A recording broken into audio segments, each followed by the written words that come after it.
of our work session, I apologize, of petition 33. It's now resumed. I'm going to make a couple of points here that it appears, and I would be appreciative if the petitioner would support me on this. The next section, this section here, we've talked about every single issue. We already understand the issues. It's just a different judge. Is that correct? That's correct. So if in a quick review of that section, the members would agree or disagree that we could bypass that because we already know the issues, except for any points of language for the purpose of the report. Could we do that just to save ourselves a whole bunch of extra time? This is the Judge Penny section? No, this is the one we're in the middle. Third paragraph. And Lemire has 2 or 3 more points, but they're the same points as the one right above. Okay? And for the same reasons, and there's nothing new. He's accepting something new. So if everybody agrees, I'm going to take that as it makes sense. So let's just go down then, if we could, to the next section. Yes, Before you leave that area, I'd just like to point out that during our nap time, I took the liberty to look at 461 6, and there was only from the 2005 rules to the current rule, 2010 rules. There was only one change in paragraph A:6, and that was Roman numeral 4, which deals with sexual assault. And just for information purposes, let's see, A7, Roman numeral 10 was also changed. They're the only 2 changes in those 2 subparagraphs. Was 2005 to 2010. When I it was asked still about- 461 at that point? The number was still correct? It was 461 with the exception of those 2 subparagraphs being amended in 2010. There's the rest of the statute is the same in those 2 paragraphs. The rest of the statute is the same as the 2005 law. I questioned that before, and I just wanted to clarify. I looked it up. So the committee on the 4th paragraph down at the bottom of the page, the committee finds further that Manchester Judicial Branch Family Division Judge Edward B. Tenney, number 1, unlawfully incarcerated prisoner. Now, so this is this whole new line of discussion. Unlawfully incarcerated prisoner for the 6th and 14th Amendments of the United States Constitution. Would you like to show us how that works? For the sake of those who weren't here to hear you tell us all about this Yes. in the previous hearing. Yes. As I said, there are 4 or 5 of us who wanted. Those, as we know, those orders had been following me throughout my proceedings in holding me in contempt over that abeyance and arrearage that resulted. So, Lemire, and I had a packet put together, but it's okay, I can submit this later to you when I'm finished at this point. Right. This was for the 3rd paragraph. Lemire continued to order, and she ordered that $2,000 a month be paid. So Tenney is following Lemire, and in this document you'll see this is an order on further show cause hearing. So he mentions in this order, Mr. Haas has paid nothing pursuant to this court's last order that was regarding that abeyance amount. His financial situation is not significantly changed. The reason he gives for non-payment are the same ones provided at the last hearing as well as previous hearings before Master Lemire. So he's admitting that that's exactly what I've been telling him. The court believes that Mr. Haas has sufficient income based on his past earnings as well as present to allow him to secure a loan to pay off the amount he owes in full from Judge Tenney.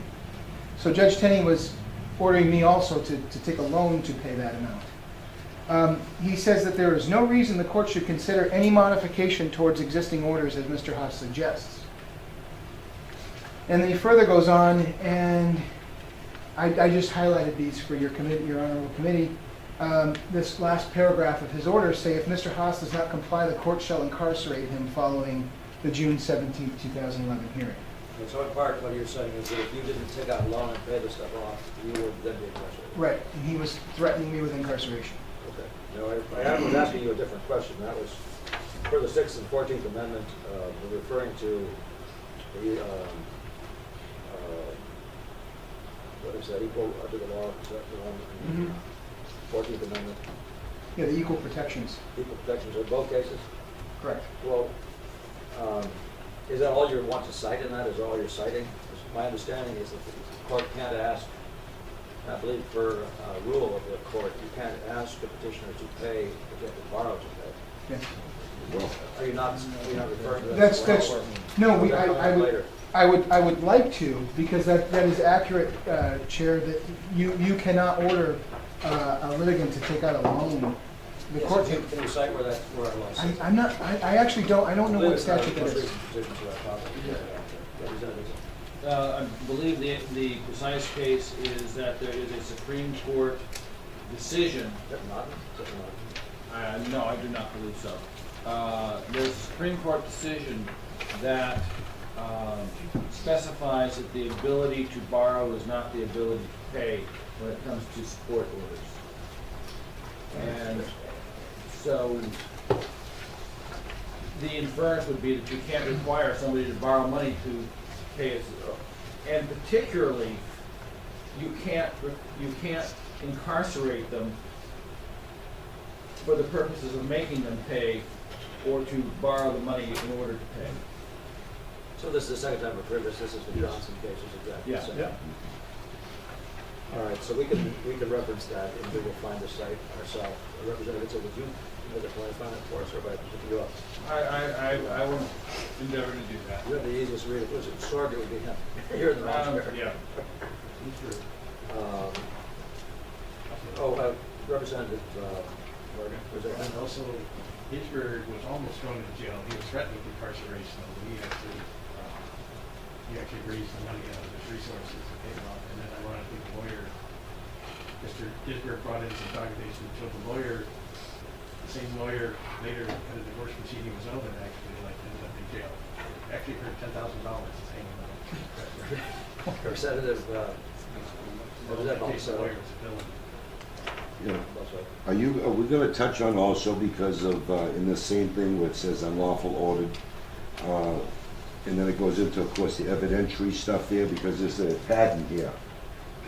You know, because I was there when Johnson was, of course, we know about him being put in jail for no evidentiary hearing, nothing on a Master's If word. he complains about it, we will. If he doesn't complain about it, we're not going to bring it up. Okay, Except but I'm that this saying- came up in this thing just a second.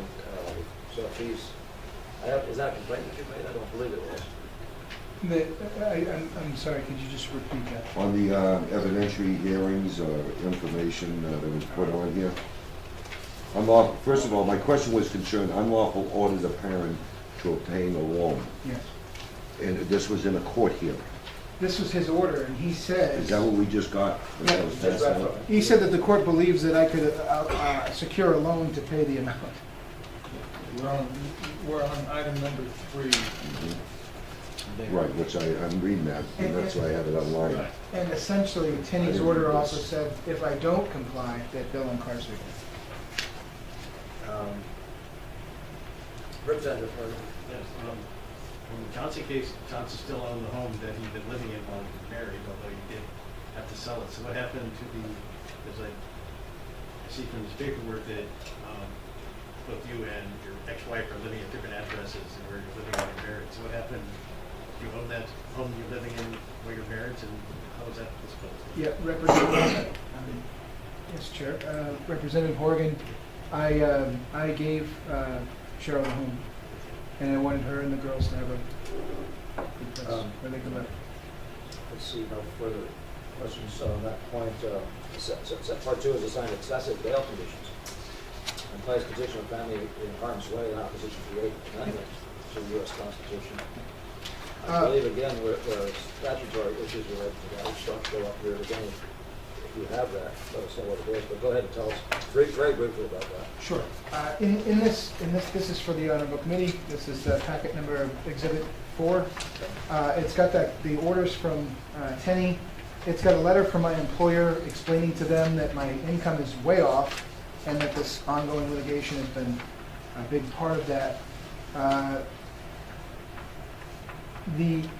When the hearing, the day of the hearing, on June 17th, I presented a statement of my income to the court that day that clearly showed I was living on $612 a week at that time, roughly.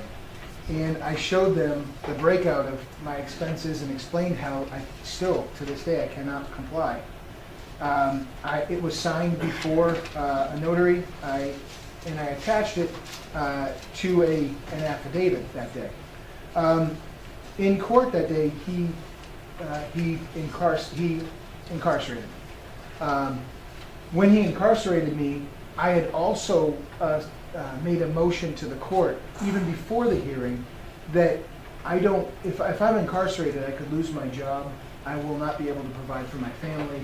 And if I lose my job, my daughters from my previous existing marriage would lose the support. It's not going to benefit anybody. And this was brought up in court. Judge Tenney acknowledged this, and Judge Tenney turned it over to Cheryl that day in court and said, if he is incarcerated, everyone could lose here. And he said, you could lose the support you're already receiving. She said, I'm prepared. And on the spot, he swung the gavel, and I was incarcerated. And when he incarcerated me, at the time, I did not know what the bail conditions or anything was going to be. So while I was incarcerated and I was awaiting transportation to Valley Street, I asked to see a copy of the order. They refused to give it to me. They came down to my holding cell, and they demanded that I fill out a financial affidavit because Tenney ordered them to go down and tell me I had to fill this out. When he did, and you'll see this as exhibit, I wrote on the top of it, I cannot fill this out in its entirety because I do not have my pay stubs, my financial records, nor anything before me of record. I would clearly be trying to recall numbers by memory only. I would be self-incriminating at that So we point. put ourselves back over here to Oh, assign assessment bail. What was the bail? the bail was $10,000 Why would we say that's excessive? cash. Oh, cash again. It's not that it just was, it wasn't that it was just cash only, it wasn't that it was just $10,000. It was that when I went to Valley Street, I was in there with felons that could get out on $1,200. And there I was, they all thought it was funny, including the guards thought it was funny that I was in there for $10,000. They consistently asked me, what did you do? And I said, I was still trying to figure that out. All right, Representative McComb. I just want to make sure I'm looking at the right thing. I've got in the matter of evidence or order dated 6/17/11. Is that the one we're talking about, or is this an earlier? Yes, is that So, 10,000? and this says, Mr. Haas shall pay $10,000 today or be incarcerated until he does. Yes. So you were told you will pay $10,000 or we're going to lock you up, but then you were told your bail is also $10,000? In court that day, he said, pay $10,000. I showed them I don't have $10,000. He said, we're incarcerating me. When he incarcerated me, my bail conditions were that $10,000 in order to get out. Cash. You got the, So I guess I'm confused here because it seems as if he said you owe $10,000 and then said you're going to jail and then a bail condition. Isn't bail usually less than the full amount? I mean, that seems excessive to me to say we have a dispute over $10,000, you're going to pay it or we're going to keep you in jail. Was there any talk of the fact that the numbers were basically $10,000 regardless? When I was held awaiting transportation to, I'm sorry, Chair. When I was held waiting transportation to Valley Street, they refused to give me a copy of the order. So I didn't even know what my bail conditions were. Which violates 91A, which is right to know. Because I demanded, I wanted to see a copy of the order. They would not give me one. I'd like to know, I believe, as a representative. Thank you, Mr. Chairman. As a point of clarification, you're talking essentially an incarceration for civil contempt. Civil contempt civil contempt was the failure to pay the $10,000. Civil contempt is indefinite incarceration on the presumption that the incarcerated individual has the ability to make good on the conditions. If there were any particular issue here, it would be that there was no finding of fact that he did indeed have $10,000 in his pocket, as it were. I mean, could write a check for $10,000 today in order to free himself. The circumstance of civil contempt is it's presumed that you have the ability to get yourself out of jail, as opposed to criminal contempt, where you are sent to jail for a term that is specified. I mean, he could have spent the next 60 years in jail for that $10,000, assuming that he had $10,000 in the bank. But to my point, I believe it would also be appropriate in this, if we are going to agree with this, that we, prior to the 8th Amendment, we also put the Constitution of the State of New Hampshire, Part 1, Article 3, which deals with excessive bail. And I think it's appropriate that we cite our Constitution first, prior to the Constitution of the United States. So that's... And there are statutes, which you are looking to look up as well. I don't know if there's any Okay. statutes. thought I don't I'd know seen- that there are. That I've might seen be them. something that we do. There might have been rules of the court or something. All right, further any discussion on this point, Representative Hardy, on this number two? Distinction between bail and what Mr. Haas pays, I understand they use basically the same procedure for processing payment. This was a criminal contempt for an unpaid child support debt, and so, No. and was, so they ordered him to pay $10,000 to be incarcerated. I think the bail would have been, if you press on a criminal charge, you would have put down basically a deposit to ensure that you come back. I think it's, technically it wasn't bail, but you handle them the same way and use the same receipt for it. I think in the Ginsburg file, there's a actual receipt from the actual attorney Griffiths, and, you know, the Ginsburg, if you remember the Ginsburg report, that's probably hard to remember that, but we actually did, I think, have the receipt for attorney Griffith filled out, which I think was in Nashua or someplace like that, so they actually had different check boxes for bail and that receipt payment. Representative, would you like to respond to that, Mr. Haas? I'm not quite sure how to respond to it. Well, you seem to be saying initially that he's claiming that it was for something that it wasn't for. No, it was towards arrearages and attorney's fees that amounted from this. It was not for child support. It was for this arrearage. So my support, I was paying, you look through the Department of Health and Human Services, I have a perfect track. I was paying my child support. I was paying for my daughters. That wasn't what they were after me on or angry with me about. They were angry about the arrearage amount. And that's what they incarcerated me on. So how could it be criminal and, how could it be criminal? So you have, I understand the paperwork I saw here, and that one from the other instances, I think they're collecting $10,000 in arrears and then passing it on to the people who you supposedly owe the money to, which. Point of order, Mr. Chairman. A comment was made, if I may, because I think we need to be honest and sincere in what we're saying here. A comment was made by Representative Harrigan that it was criminal intent. Okay, you made a comment on criminal contempt, I'm sorry. The thing is, what we need to know is, I believe in my heart, my mind, what I read, that's a false statement.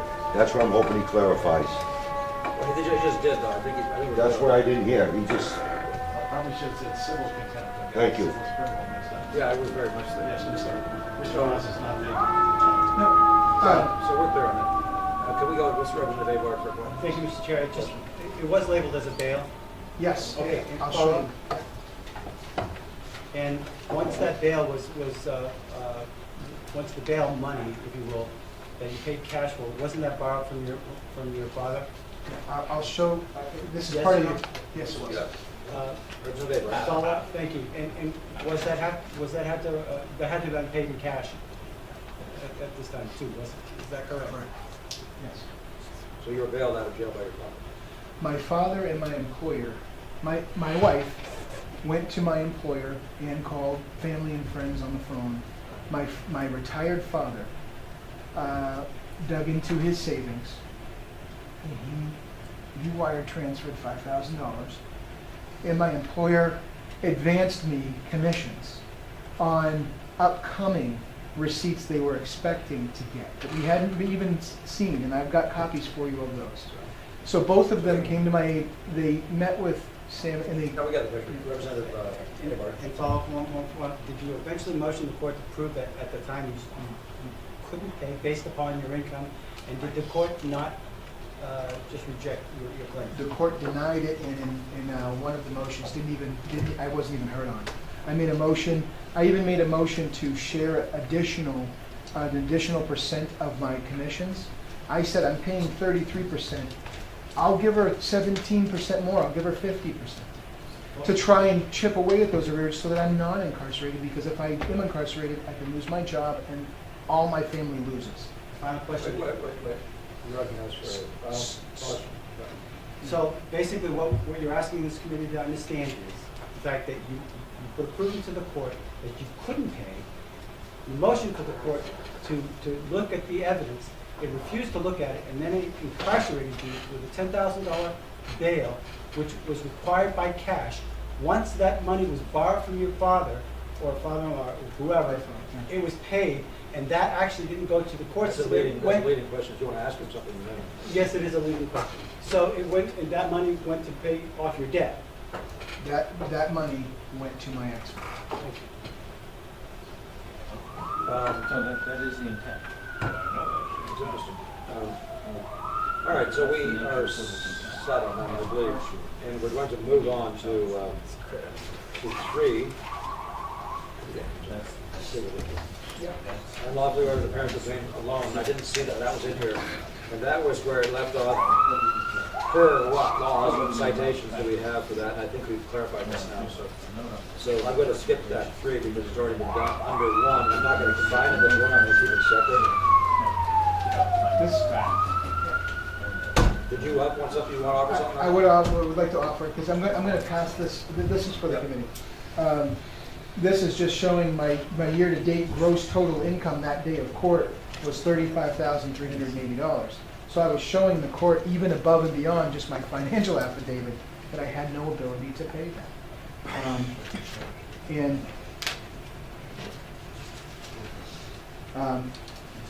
Setting the cash bail that they did, they placed, and I want the committee to know, they placed my wife in a very dangerous situation to carry $10,000 on her person, to walk to Valley Street, and to wait over 4 hours for somebody to take that money. It put her in a seriously dangerous situation. So we're going to move to point 4. Failed to follow the due process, including not allowing, there's 2 points, I believe, not allowing a parent to provide proof or evidence of inability to pay. And you will show us that motion, Yes. or that denial. And disregarding the equal submission of financial affidavits. I'm not sure why those are in this, maybe you can tell me why they're in the same point. When we get to that. But disregarding the equal submission of financial affidavits, which to make proper judgment for family division rule, so-and-so access to final affidavit information for, and there's a whole lot of clarity that needs to come in that section. That was my question mark as I read this. That's 2 questions I think I'd like to ask. You know, I'll let tell me if this is, as it were, divisible, and we get an extra number out of it, or if there's a reason for combining it, and then maybe you could just help us out with the numbering at the end. Those 2 points. Okay. The reason I was saying Rule 2.16 of the Family Division states that affidavits are exchanged with the other party and filed with the court 7 days prior to any hearing or at the hearing that day. At every hearing, you are to file a financial affidavit. If you subpoena the records, and I'd like you to, only because those are private record about the court. She had only filed 2 affidavits, so how were they making proper judgments when they're still going on the fact that she's a part-time employee? She had never even told them that she was full-time. And so her income and everything that was reported was inaccurate, so they continued that. And furthermore, under 2.16b, it states, the parties shall be under a continuing order to make full and complete disclosure to each other. I was doing that, and any changes or of value of the assets during the case, intentional failure to disclose any asset at the time of the scheduling conference or at any time thereafter when an asset is discovered shall be considered a violation. I was saying that So I think The the court committee's clear on wasn't- that. No, the committee's Yeah. clear on that. So now the question is, what do you have to support that? Was there a motion made and so on to, in which you were requesting of the court that they look at this, and how was that?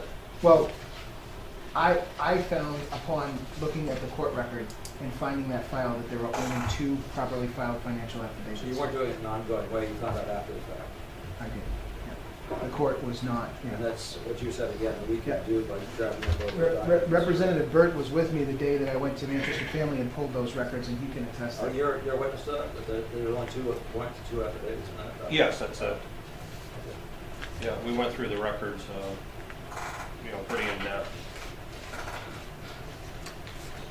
All right, then let's move on to, and that's very clear that that's just one point, I think, but I could see that I was mistaken. I'm pleased that it's one point. So 5 is access to financial affidavit information per family rule. So that's what I'm trying to get at. 5, regarding financial affidavits. No, I'm still 5, I'm sorry. 6, here we are. Finally. What was 5? This must be a misnumber. Yeah, there's a 5 shouldn't be there, folks. That 5 is cut right in the middle of all this other stuff. And where it starts saying attempting, where it says attempting in about the 7th line Yes. down, that should be 5 instead. So renumber that to 5.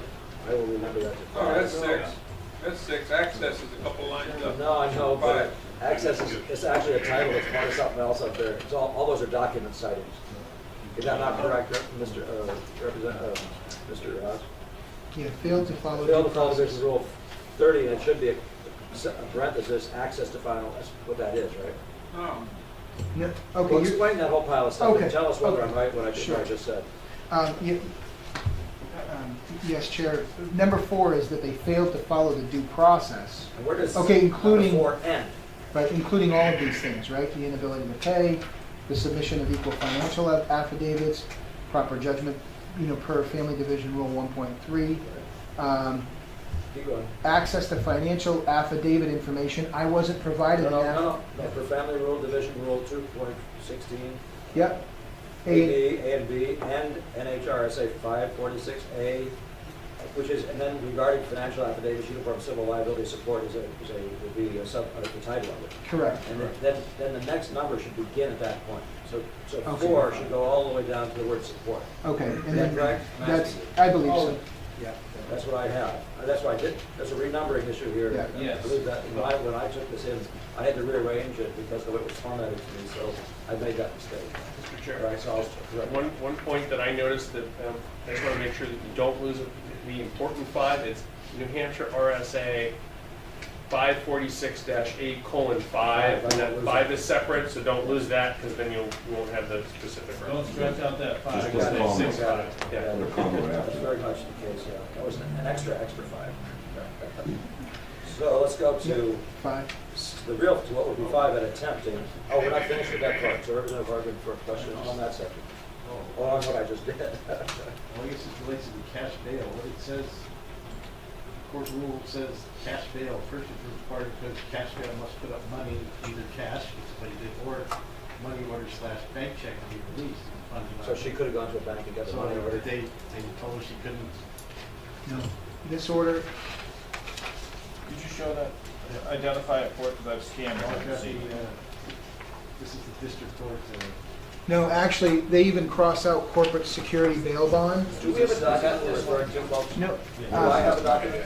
This is the document, no, that's a separate document, no. This is the document, this is the bond, and it says bond in criminal case. Wait, what is that? Let me- let him do it first. Okay, it says bond in criminal case, amount 10,000. They crossed out corporate security bail bond, and they checked off cash bail. They crossed what? They crossed out corporate security bail bond, and they That would wrote, be a bank, a money order. that would be a Yes. bond, yes. Yeah, a bank check. And they selected cash bail. Well, he just read though, cash and two. Well, they didn't follow the law. That's why they crossed that out. Well, like did he, well, no, but the word cash, according to the definition that Harvard just read, includes money orders, so. We don't have that yet. Even though they crossed something out in there about corporate, whatever it That's- is. They Do we specify, know that a corporate, whatever it is a money order? well, it'd be a bank check or a money order, correct? I don't Well, know. a bail, when you're incarcerated, a bail bondsman can post your bond. I know. They've crossed that out, We understand that, And right, the it only- said cash. and it says cash. The cash includes the Right, money. But anyway, it's a side point, and actually, it's not a part of this complaint, why don't we walk That's over not- this? yeah. Yeah, let's just walk over, if you don't mind, yeah, thanks. Yeah. And the other point is, Didn't complain even if, you know, even if Mrs. Haas could in fact have used a money order or a certified check that they should have instructed her that at the time. So, That's- either way, regardless of what cash Is that bail, relevant? that the cash bail applies, they should have made that clear. okay, yes, Joe. Yeah, that's the packet of evidence, that's evidence exhibit number 4 that Representative Pitza has. In there, you'll see you'll see some documents related to these points. One of them being point number 5, which is attempting to have me, we're getting to that, right? We are getting to the next point here. We're actually on it now, if, Okay. Go ahead and get it. I wrote- Succeeded, Bridget. I wrote at the top of that affidavit, I can't fill this out because that would be perjury myself without any, and it's there and signed, you'll see it. Okay, good, and that's coming. You haven't given it to anybody yet.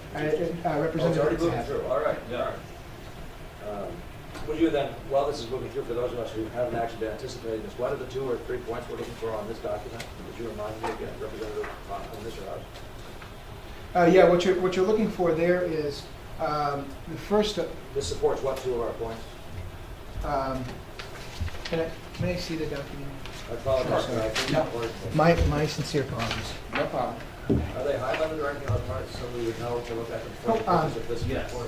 Okay, they are? This was the order for the further show cause hearing, okay, which shows that him lawfully incarcerated me. There's his orders. There's a letter from my employer. There was the order the day he handed it down in court that day, and I was incarcerated. That is the order that they refused to give me while I was held awaiting transport. This was my financials presented in that day of court. There's a record of that. You'll also see my financial affidavit that they tried to get me to fill out while I was held, awaiting transport. You'll see the bond that was posted, the bail bond for cash. And then what you'll see is, you will see a wire transfer from my father made to TD Bank. And you'll see a letter to Sam, June 21st, that states Unifunded is advancing Nick $5,000 against his commission backlog with us. This payment is not a loan to Nick, but a prepayment of commission earnings. So essentially, But it doesn't say anything about documents, those last 2 documents weren't there before, right? We're just saying. that- well, I'm just showing the proof that these are the people that came to my aid and they raised the money Well, we understand that they. to pay the $10,000. All right, then, thank you very much, that's good. Yep. So everybody, hopefully we'll recognize that now. There's only one copy. So we're now looking at attempting to have petitioner self-incriminate by ordering him, why would that become self-incrimination? Ordering him to complete a financial affidavit while they're in jail without access to his financial record at the time. And the 5th Amendment, Representative Itson? No. I would have to say, I don't think it really falls under that. It would be more of a subordinate perjury. Okay, subordinate perjury under what constitutional, is that constitutional? No, that's not constitutional, that's statute.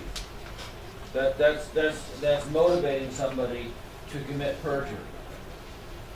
It's not, because it's not requiring him to, under the 5th Amendment or Part 1, Article 15, it's not requiring them to give evidence of a crime they have committed. It's It's making them attest to something well, that they can't motivating actually them, be not sure they're right about. yeah, holding a gun to somebody's head and saying, "We're requiring you to commit this crime."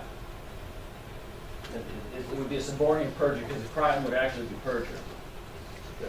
Representative Avard. Well, just to get a little clarification, Actually, it's basically, if he's in prison, he has to sign, make a financial affidavit from memory, which could be written with all types of mistakes. And therefore, then they can come back and say, because he signed this, he perjured himself. And so that's basically forcing him to do something against his, So did you, against self-incrimination, so that is the Fifth Amendment. Why wouldn't that be, well, self-incrimination actually implies that you would have to tell them stuff that You had done. you had done wrong or something like that. Right, so it, It had to be admitting to a crime in self-incrimination. right. That's not the nature of this. Oh, This no. is actually attesting Well, to the way, things that you can't be sure of. Correct. then I worded it wrong. Well, I, I mean, you could withdraw that point if you like. I don't know if you want to. I would like to change Or it you could change it. to me. Representative Cohen has a question, anything else to clarify? If someone trying to. I do. Representative Cohen. It seems to me that given the court order that's in front of me here that says Mr. Haas has not paid anything he was ordered to, Mr. Haas continues to argue he can't possibly pay anything more than his regular support, with the exception he's offered to pay 1/2. The judge's position was very clear. Mr. Haas can't afford to pay it, and now he's being held. A piece of paper is being put in front of him that says, "Tell us your finances," and if you're swearing to this, at which point, if he makes any sort of mistake, he's basically validating the judge that either he's under-reporting if he makes a mistake, or if he over-reports, the judge can say, well, you signed the statement under perjury. I don't really care what your actuals are. I'm going to hold you to it. Either way, he's going to lose. That is the reason for the Fifth Amendment, is to go ahead and prevent someone from being, it's not incrimination, it's bearing witness against yourself. So it is the Fifth Amendment.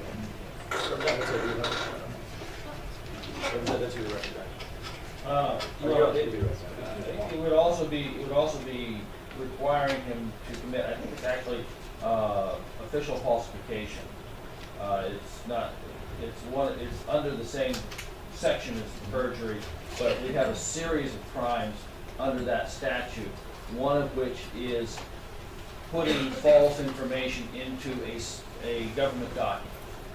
The point is, I guess, with all, So it's- what you all are offering to the committee is that it's this word complete. It's obviously, I don't think any of us could fill out a complete affidavit about financials without the materials. Follow-up? I have a question for Mr. Haas. Mr. Haas, when you wrote at the top of the document that you didn't have your information and therefore you couldn't fill this out, what was the response you got? well, besides the fact that they were reading the order that I was asking to see, and they refused to show it to me, they said, well, Tenny's not going to appreciate this. We're going to go talk to him and see what we're going to do. And they went upstairs to talk to Tenny, and then Tenny said, well, the only way to transport Mr. Haas then would be to have him just file a continuance for that. And they wanted me to sign that I was just going to continue, I was going to fill one out when I had access to my records. And you did do that. I had already done that. I had already filed. I filed that day of court. I filed an affidavit of no change, and I provided them what's in this packet. I provided them an affidavit of no change as required by law, like I did every time. And I supplied them I spent an hour and a half on this, and I was showing them every bit of my income. Let me help you here. How can you help me here? Sure, sorry. Plus, what has he done wrong? In fact, I'm trying to find a name for this. He's asking you to write something down that you can't write. He was asking me, yes, he was asking me to fill out a separate financial affidavit. And there was no reason why I would fill out another financial affidavit. I still don't get this. I still don't get the level of self-incrimination. You say, I don't know. I mean, so you filled it out with, I don't know. How can that be? I wrote at the top of it, I'm going to refuse to do this because I'm not going to incriminate myself. So you claimed the fifth, when you did it. You achieved it. You won. I'm not sure what the problem is for us, except it's the guy doing something. What wrong? What was the name of the wrong that he did? That's not what we help with. Representative Cohen. I have a question because I see here, you filled it out and it says page 1 of 5. Yes. So it's a 5-page document. We don't have the other Yeah, What page is here? the other, yeah, I had started to fill this, out, and that's when I said, I cannot do this. So you did attempt to start it. You were trying to comply, and then you realized that at some point you'd have to swear to this, and you said, I can't do that. That's exactly correct. So I'm looking for what wrongdoing, Follow. what's the name of this wrongdoing? Follow. So, on the later pages, there's at some point in that document a thing that says, I swear under penalty of perjury that the followings are accurate. Right. You had filled out something similar already. Correct. So they already had something on file. And they put this in front of you and essentially said, we're not going to move you, we're not going to do anything until you fill this out. That's correct. This is essentially duress to go ahead and waive his rights of not having to fill this out. But he walked, the judge walked away. Well, eventually, but it was put in front of him in an attempt to get him to do it. What is the name of that? It's a good question, but there's got to be something there. Representative Avard, You know, I don't know the exact word for it. We did it the best we could, but the fact is, it's like being put in the cage. It says, sign this confession. That's basically what it's saying. And if we don't like what you got, then you know, heck with you. And if you don't sign it, you're not getting out. Is that correct that there was an if like that? That if you sign this, you get something. If you don't sign this, you don't get something. I didn't get that. No, what they were doing was I was awaiting, that day in court, let me, I'll keep it very brief. That day in court, I had already shown them my financials. I had already properly filed. I had already shown them backup, even more so of my financials. I provided even more information than I was required to. I showed them I clearly did not have the ability to pay. When Judge Tenney incarcerated me, I was awaiting transport in the court, down in the holding cell. When they had me in the holding cell, the guards or whatever that went down to talk to me, they said, Tenney is demanding that you fill out this financial affidavit. And you said, I started writing and I said, wait, I've already given him this in court today. And they said, you have to do this. And I said, I'm not going to do this because that would be, I have to recall everything by memory. I need to be accurate because this is a legal binding document. You can't have me fill this out. And that's when I wrote this and signed and dated it so that I had a copy of it. And I kept. I'm still hard pressed to find a crime in the judge. I kept Maybe this. the judge, look, give me a break here. Maybe the judge simply hadn't observed what you'd given me, right? Never mind, but he couldn't possibly have not observed it. But suppose he had just not observed it. Taking this piece of paper down to you, was somehow a crime, and asking you to fill it out was a crime? Well, he wanted me to fill out an It affidavit. was unlawful. It was unlawful because I'd have to fill this out by memory only without access to my Use financials. the word for it. And they already knew what my income was then. It is RSA 641:7, tampering with official documentation, the first subparagraph of which is to put false information into a government document. You didn't have to put false information. Yes, he I did don't know. because he couldn't know what was correct. He was He putting. could write, I don't know, I don't know, I don't know, I don't know. That's what he did. That's what you did. We did. Well, at no, the time. right. So was the judge, where's the judge requiring him to put false information down? He certainly could have been challenging his memory where the guy would have to write, I don't know, I'm not following how this is a crime. I just They did. can't get there. This is- Representative Avard, yeah. Did you discuss in your hearing, before you were brought to jail, about your financial affidavit at any point in that hearing? Yes. Thank you. Yeah, that's fine. No, we got Okay, well, already. that's the point. I mean, it was already Because discussed. the judge has still got nutty thing. I want to have a name. This is for the intimidation, wrongdoing. if anything. Come on, let's get to RSA's or something. I thought we just had it on our Well, side. I would strike this one if I was left writing this report myself. I'd just strike it. And I'll put it back. I can't find a wrong. Well, what is it? Name it. What is the wrongdoing specifically? The guy who says, "Oh, is it stupid and get harassing"? I mean, is there harassment of some kind? I mean, what would be the name? There must be a name. Mr. Chairman, Otherwise, why would I if sign off if on I it? took a person who was a criminal and I held them in a room and I said, until you fill out this piece of paper that tells us stuff we want to know, we're not going to let you out. He did say that because I asked him and he specifically said that when he went back, they came back and they said, the judge says he's not going to transfer you unless you go ahead and you continue and agree to fill it out later. And the continuance part. So that when you get to the part where he insists on the continuance, I got something. That what would that be called? There is a word for that. What's that? curious as to who the person was that was meeting him in the jail cell. Yeah, It but- wasn't him. Yeah, the, Well, obviously it wasn't the judge down there, so. yeah, Representative. Who came down to the jail cell and asked you? I don't know the name of the officer or who that was. It was an officer of the court. It was one of the, The jailer? it wasn't the bailiff in court that was It wasn't in the like this. hearing. It was one of them, one of the, yeah. Representative Party. Yeah, so just looking at his paper, we just have the copies of it. So you had the hearing June 17, 2011. Let me stay on my point so I can resolve it, and then come back to yours.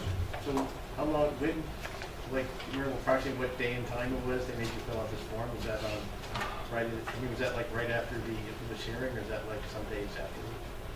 So I recall you were there about 2 or 3 days. I think he just said that. You just said It was that day. No, it was that very day. In the holding cell. I was in the holding cell awaiting transport to Valley Street.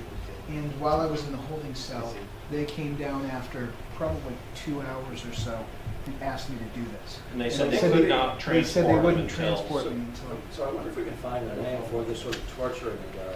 So, you know, what's that duress to make him fill out something that he's. I will endeavor to I find think out. we can find something there on Yeah. that part, on that portion of it. But, you know, you know, where there's a threat that he can't. that he's Self-incrimination. stuck in Well, and.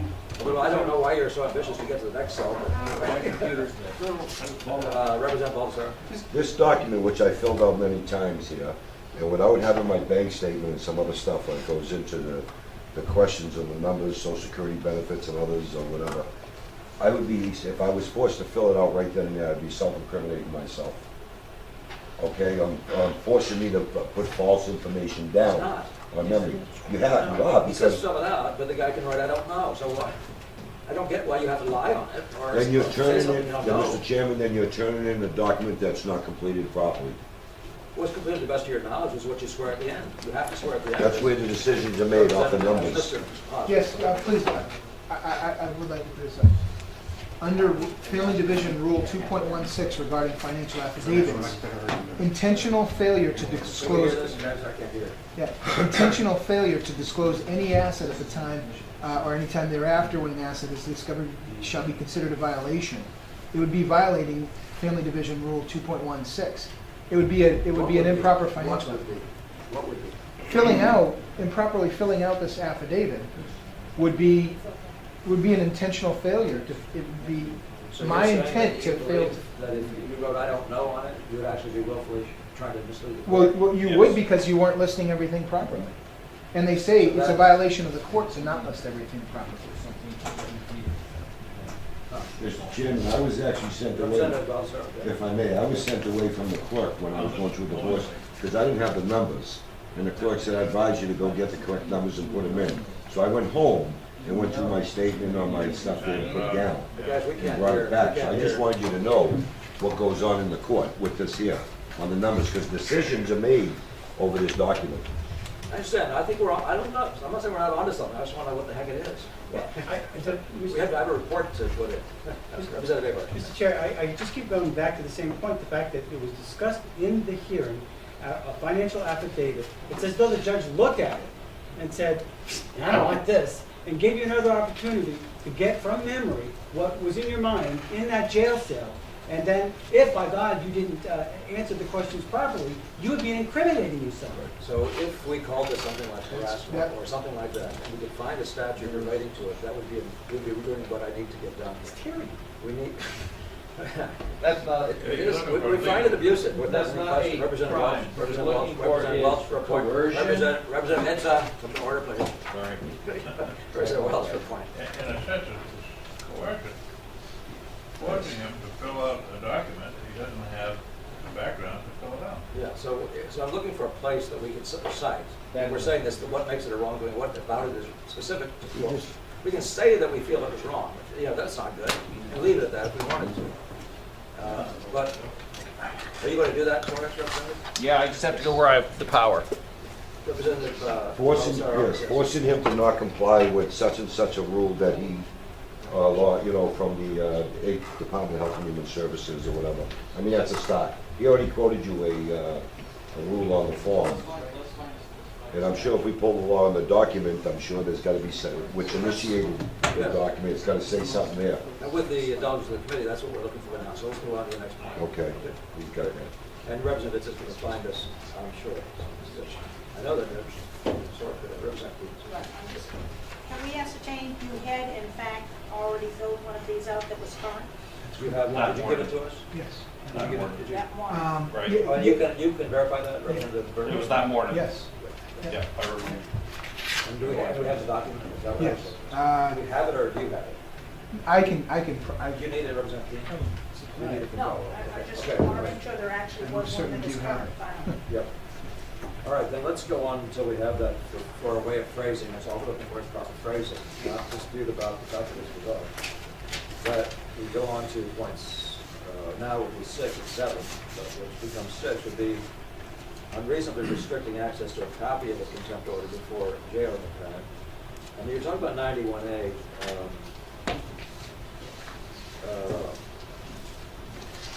When you say unreasonably restricting, is that for the purpose of most people who work here? That means that you asked right there on the spot, they had copies in their own hands, and there's no reason why they couldn't give you one of them? That's correct. Okay. Any questions about what that means, what he says is happening? Representative Deans, And your attorney was not handed one either? was your attorney handed a copy? I was I was It pro was pro se. se. Yeah, and I was not handed I that. believe I have Representative Lambert, maybe next, and then, well, Oh, I am so happy that that is the case, Mr. Chairman. you had it up for a long time, because I haven't noticed it. Yes, sir, but quietly waiting. I would like to apologize to all those who will offend in advance by my brief rant. However, it would appear as though the New Hampshire Supreme Court, on more than one occasion, has referenced a case called Marriage of Smith. Marriage of Smith had an interesting argument in it, and that was that the courts held that a husband requiring a husband to support his ex-wife constitutes involuntary servitude. Purely monetary obligations, whether based on ordinary commercial contracts or on a relationship such as marriage or parenthood, cannot be equated with peonage or slavery. The problem, you guys know what peonage is? It's this idea that you can go to work for the company store at a company factory and get locked into this obligation for which there was no escape. Which point are you referring to in this document? The point is, could they hold this guy in jail for failure to pay a debt? Okay, now, he had a debt, no argument. He didn't pay it, no argument. However, the 13th Amendment, I know, it sucks. We have an amendment to the Constitution, but it says we can't actually hold anyone in debt. We can't put anyone in jail for debt. We have no more debtors' prisons. We got rid of that with slavery. Interesting. This is sort of a side angle, except when child support enforcement is collection of a debt, you're using that collection of a debt argument in court to put people in jail without full due process of law. It appears as though we might actually be violating the derivative constitutional legislation that followed the 13th Amendment, which says peonage is illegal. I had to look up what it was. It's so crazy. So, he's So mentioning if he that- was held in jail for failure to pay his court-ordered child support, I do not believe that unless they say that's explicitly for contempt, they can hold him in jail. And we need to find out. Not disputing that, Representative Coe. So I went and I looked at the Fifth Amendment to get the language, because I think the language is really important here. So it includes, nor shall be compelled in any criminal case to be a witness against himself. Now, if he was being held on contempt charges because he didn't immediately pay $10,000, and he gets moved from the courtroom to a holding cell elsewhere in the building, and gets told, we're not going to even move you on unless you fill out this form, which, by the way, you have to swear to as being correct. And if you make a mistake on it, by the way, this is what the judge is upset with you about, is what the contents of this particular document say, because he doesn't believe when you have made the argument in court as to what the facts are. So he already knows that there's questions about these numbers. The Constitution says, no, you can't compel this man this way. He might be compelled otherwise because it's not a criminal case. But once he was held, once he was in contempt of court, and it was a criminal charge, he can't be held to go ahead and fill something out. So I believe that Representative Avard got it correct. Well, would you mind reading that phrase again for my benefit, for the rest of the committee? So the phrase exactly says, shall not be compelled in any criminal case to be a witness against himself. This is civil contempt. No, but my point is that when they went ahead and they held him and they said, Mr. Haas shall pay $10,000 today or be incarcerated until he does, and took him away, that is basically, he's getting told, you're not even going to move on unless you start filing a witness against yourself. I believe that, in fact, the language here is correct. The language says, attempting to have the petitioner self-incriminate. So that should change. Attempting to have the petitioner bear witness against himself by ordering him to complete a financial affidavit while being jailed and without access to his financial records. So it's not self-incrimination. It's the sheer fact that he got handed a piece of paper that says you have to swear a penalty of perjury that this is accurate. That shouldn't have happened to him. I don't disagree, it shouldn't have happened, but it was not criminal. This is civil contempt. It is a civil charge that, and this is, that portion of it is good and ordinary procedure.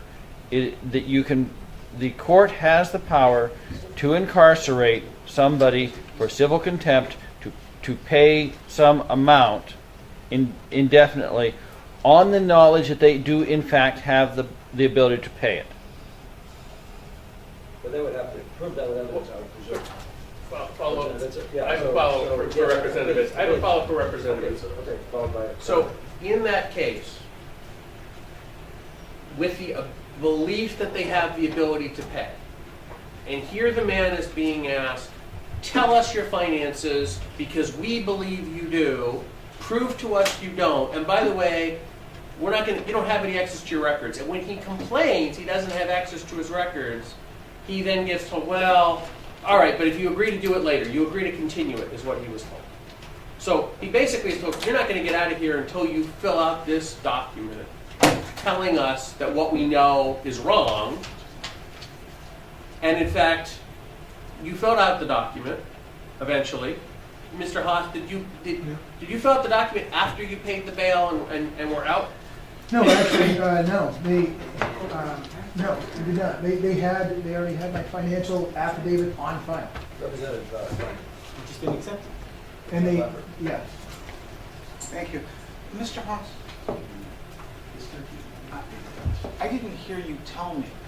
What did your attorney tell you? He was pro se. Just pro se. Sorry, I'm sorry, Mr. Chairman. It's my understanding that when an adjudication may result in incarceration, the accused has a right to counsel under state and federal constitutions. This right applies equally in contempt proceedings. The right of counsel can be waived or forfeited, but absent express warnings on the record that the consequences of the proceedings pro se litigant, the right is forfeited only by extreme dilatory conduct. Failure to apply for a public defender despite warnings from the state that it would seek jail time and repeated instructions to the court would certainly be dilatory, but it does not rise to the level of extremely dilatory, so conduct requiring such forfeiture guarantees a right to counsel. I would like to know, before they put this man behind bars, what his attorney said. Because if he didn't get one, if they didn't give it to him, he was wrongfully jailed. Have a comment? He's correct. Have you addressed this before? Actually, yeah, I was trying to find the statutes and things behind what he just said, yes. It was- I knew, yeah, I was not offered any counsel, I was not told about that, the court did not suggest anything to me about it. Representative, I have the proper citing from, Where'd you Thank say you. it from? actually, decided where that's required. what's that? Where is that required? That was a court, that was and the New Hampshire may not have to acknowledge it, by the way, but that's a recent decision from Washington State, and that is 58250, reported 142 Washington Appeals Court 291, 174 P 3D 1198. So we would have to get with them related to us. Representative Avery. Well, I was listening to Representative Keene's comment that doesn't apply here to New Hampshire in civil court. Is that correct? Can you clarify that to that? Or Who are you talking to- to? Who are you talking to? I don't want to start a conversation sideways. Well, I'm hearing these conversations while somebody's talking, and I just don't want them to go unchallenged because it's out there in the air. In regards to, if that doesn't apply to New Hampshire, is that the truth? Well, I think Representative Dixon, we've talked about this individually before, and I believe he knows the answer for sure, but I'm going to just go to the books. Yeah, because here in New Hampshire, I mean, there's laws on, I know, misdemeanor in a Class A, where you have jail time, you rate a lawyer. And I can't see us, I'd be shocked if we don't have something in writing, a law in New Hampshire says when you go to court, a jail, that you would not have the right to a lawyer. Something's wrong here, I think, And so we would be looking to see if there was a Right. law, a statute that actually set the judgment. We happen to have Mr. And when this, maybe you know, Well, when this we know in comes the back up, of you his would head. actually, he would have to announce to you, yes, you, sir, you have a right to counsel, blah, blah, blah, blah, Yeah. blah, based on this, at this point. And do you know something about this? You've been in criminal justice for a lot of years, Representative. I've been trying to figure that out myself, as a matter of fact. But this is a bond and criminal case. Did they just use this form? I believe they did, yes. Okay, so that, it's not a criminal case. I don't think that applies. Yeah, that's what I understood. They too. just used that form for the bail conditions. They used the incorrect form. That's good. They don't have to follow their own rules, procedures, laws until we repeal 73A. Mr. Chair. Troxel, the U.S. Supreme, I'm sorry, regarding the right to counsel, there's a U.S. Supreme Court decision, Troxel versus Granville, I believe. And that does relate to the U.S. Supreme Court, said that, you can't jail someone for civil contempt. Representative Keith. Representative Keith for. I think we're mixing up apples and oranges with civil and criminal. We're on the other side of the fence, we're supposed to be on. Mr. Chairman, Representative Roberts. if you remember right, this is deja vu, the same thing that happened to Johnson. He was charged with criminal and then changed to civil. And the forms, everything, if I'm not mistaken, this is deja vu, the same thing that happened.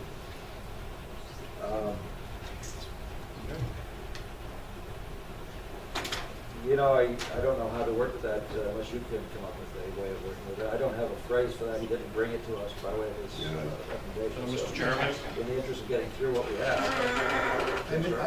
I misspoke. U.S. Supreme Court. U.S. Supreme Court 1988, Hicks versus Fayok. That's the one. Yeah, that's the one. And the court, U.S. Supreme Court agreed that the parent was jailed. And this was, this deals with civil contempt versus the criminal. And so are you saying that in that decision you can't be jailed for civil contempt? What is the relevant concept? The parent failed to comply with a valid court order to make child support payments and defended against subsequent contempt charges by claiming he was financially unable to make the required payments. The trial court ruled that under state law he is presumed to remain able to comply with the terms and judged him to be in contempt. The state appellate court held that the legislative presumptions applied by the trial court violate the due process clause of the 14th Amendment, which forbids a court to employ certain presumptions that affect the determination of guilt or innocence in criminal proceedings. So it's not a criminal proceeding, but it was treated as such. Right. Why don't you put in- And what point was it treated as such a? Well, it was treated as a criminal proceeding when it was in fact a civil proceeding. Well, in what sense was it? I mean, I didn't see the document as a criminal, when it suggested to me that they. Right. Jailing me was treating it as a criminal proceeding. How would I know that? Yeah, I mean, you cannot be jailed, you can be jailed in civil or criminal for contempt. So why would that be correct? Why would I believe that? True. Would you like to? Well, given that we have no other experts in the room, help them out. Counsel, we're allowing to have counsel.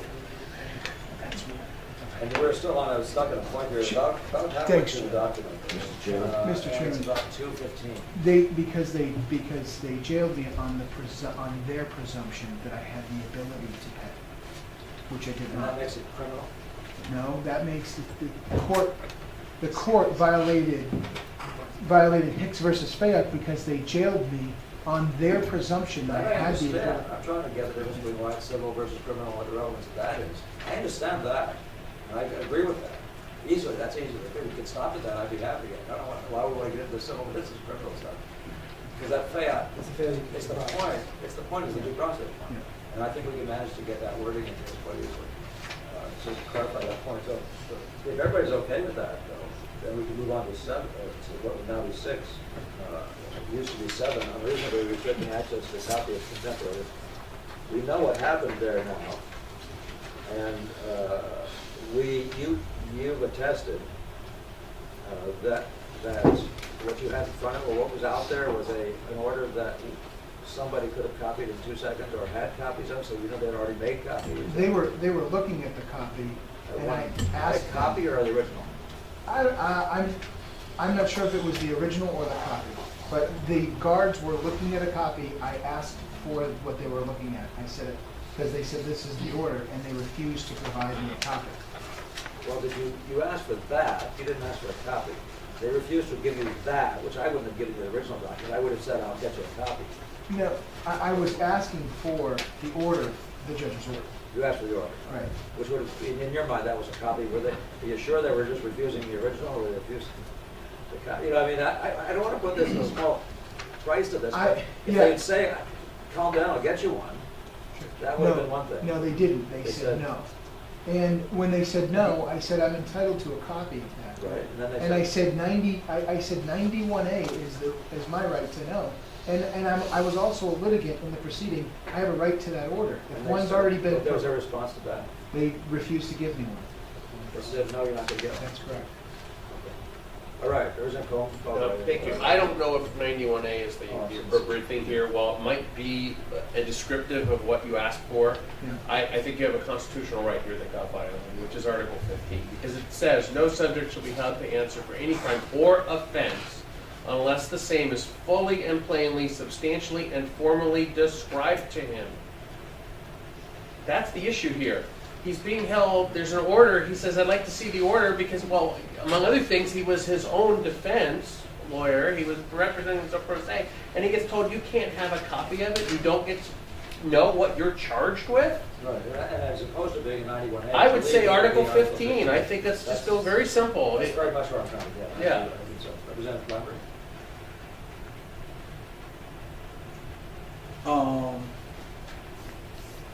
A 2010 Supreme Court order says civil and criminal contempt differ.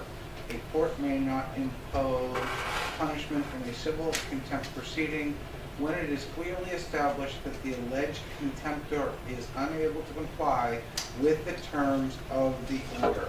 Hicks versus FEIOCK, F-E-I-O-C-K, 485 U.S. 624, 634, and 9. And I'm agreeing, we insert that into this. We do, because this gentleman was put in jail for his inability to comply in a contempt charge, and they said, yeah, figure it out. Figure out why. Wait a second, I have an order. Lambert, Representative Keen's taking a follow-up. Okay. Mr. Haas, when did all this jailing take place that we've spent so much time talking about? When? Yeah, long after the divorce, correct? This was June 17th, 2011. This was last year, Father's Day. Representative Combs. Yeah, So I just want to point out, we were talking before about the whole question about the Fifth Amendment. Article 15, I think there was an intent, because it continues after the charges, or be compelled to accuse or furnish evidence against himself. So here's, again, the judge is saying in this order, which he wasn't given, I don't believe Mr. Haas, essentially. He's arguing that he can't pay anything more than this. And then that piece of paper is put in front of him that says, oh, tell us how much, swear to it, how much do you actually make? Which is evidence in the very charge that he was being jailed for. So you're wanting to apply. I'm saying yes, I think that those two should get merged.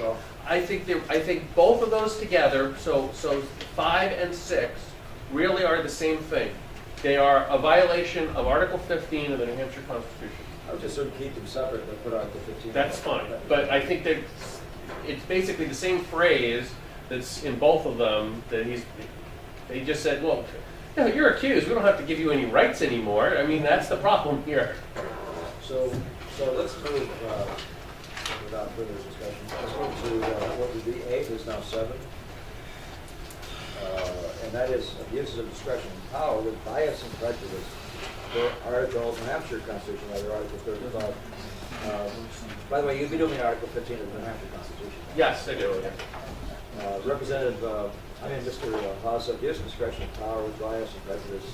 That's a very huge statement. But yet you use it in the other areas. Are you referring to the other content of the other parts? Yes, I am, Chair. I'm referring to Rule 2.2, impartiality and fairness of the canons of the Supreme Court Rule, Administrative Rules 38. Supreme Court canons, you mean SCAO? Yeah, the Supreme Court Rule 38, the Code of Judicial Conduct, that when Tenney did this, he was treating me with, he was very partial and he was very unfair, and that this is bias and prejudice against me to incarcerate me and to do what he did was a bias and prejudice against me as a litigant. And Rule 38 is that we're to be treated with impartiality and fairness. The judge upholds all the laws and should perform his duty fairly and impartially, making reasonable efforts consistent with the law and court rules. Now, so this all refers back, though, to the failure to, for example, get affidavits from the other side, etc. It's that, it's... So how does Tenney specifically come in for this again? Is it the same point because you motion it with Tenney, or how come Tenney's brought up, or is it a new point with a similar title? I made an offer before court to share a little additional percentage. I made an offer that day of court. I showed the court how I didn't have the ability to pay. I showed the court all of my finances. I shared the affidavits the way I was supposed to by law. I was doing all this. I'm saying that he had a bias and prejudice against me because of his actions. Bias and prejudice is a motive inside a person's heart. You can actually prove that. I have no difficulty with discretion and power. The bias and prejudice part would relate, obviously, in my mind, to failure to take affidavits and maybe you bring them all in and that sort of thing. So I can accept it on that point if that's what he's talking about. In his order, he goes on to say, we don't, we're not agreeing with the reasons he gives for non-payment. The court believes that Mr. Haas has sufficient income. He orders me to secure a loan. That shows a bias and a prejudice against me. He does not believe what I'm saying. So the fact that he's not looking for evidence would be a point of bias, that he's actually just saying that this is so without actual evidence in front of him? Rule 2.3 of 38 says bias, prejudice, and harassment. The judge shall not manifest a bias or prejudice in proceeding. Well, I understand that it's wrong to show bias and prejudice. I'm trying to get that that's what this is. Representative Avard for a point. Thank you. Well, the fact that the judge said in the statement that he believed that he could pay, regardless, that he pointed out. No, I understand, but here's a judge misapplying his power for sure. I'm trying to figure out where the part where he's biased shows up in this representative. Thank you, Chair. I think there would be ample evidence of bias. For example, the requirement to submit financial affidavits is an issue of court rule, not a statute. Something that ought to correct outside of ours. Does that mean they can apply it arbitrarily? I don't think it does, right? Yes, it does, because they can waive any court rule in the interest of justice, and they waived it, no, it's not. Well, Constitutes justice. What is that? He was willing to waive the rule for, for the ex-wife, but not willing to waive that rule for Mr. Haas. That would be in the class. Is that, and that's for certainly the class of God. Yes, It's treating one side differently from the other side. correct. Why are we not talking about the unequal clause again in this one? You know, remember the. It wasn't in there, I believe it was already in there. Other points, but I'm just wondering why it doesn't show up here, because that's unequal treatment. I Well- would be referring to Article 14, or Amendment, 14th Amendment. Well, and not just 14. I believe it's in our Constitution too, but I won't try to look at the moment. Article 2, I believe. So I would certainly say that there is a demonstration of bias in just that one instance, that the court rule requiring affidavits before every hearing was not equally applied. Absolutely. Thanks. Okay. And so the sightings are plenty. We have Rule 38, we have the Code of Judicial Conduct 2.2, and we have, why do I have RSA 641:7 written down here? In addition to Article 15. What? That You is, mentioned that RSA is, 641:7. that is the one that involves knowingly improperly filling out forms. Tampering with public records. Is the title, thank you. Roman numeral 1, knowingly makes a false entry. Oh, so that's for a different area. I'm sorry, so that's my fault. It goes up to the other point. Yes, Fine. it does. Okay. However, as far as I've searched thus far, I do not find anywhere in our statutes that it is a crime to coerce somebody to commit a crime.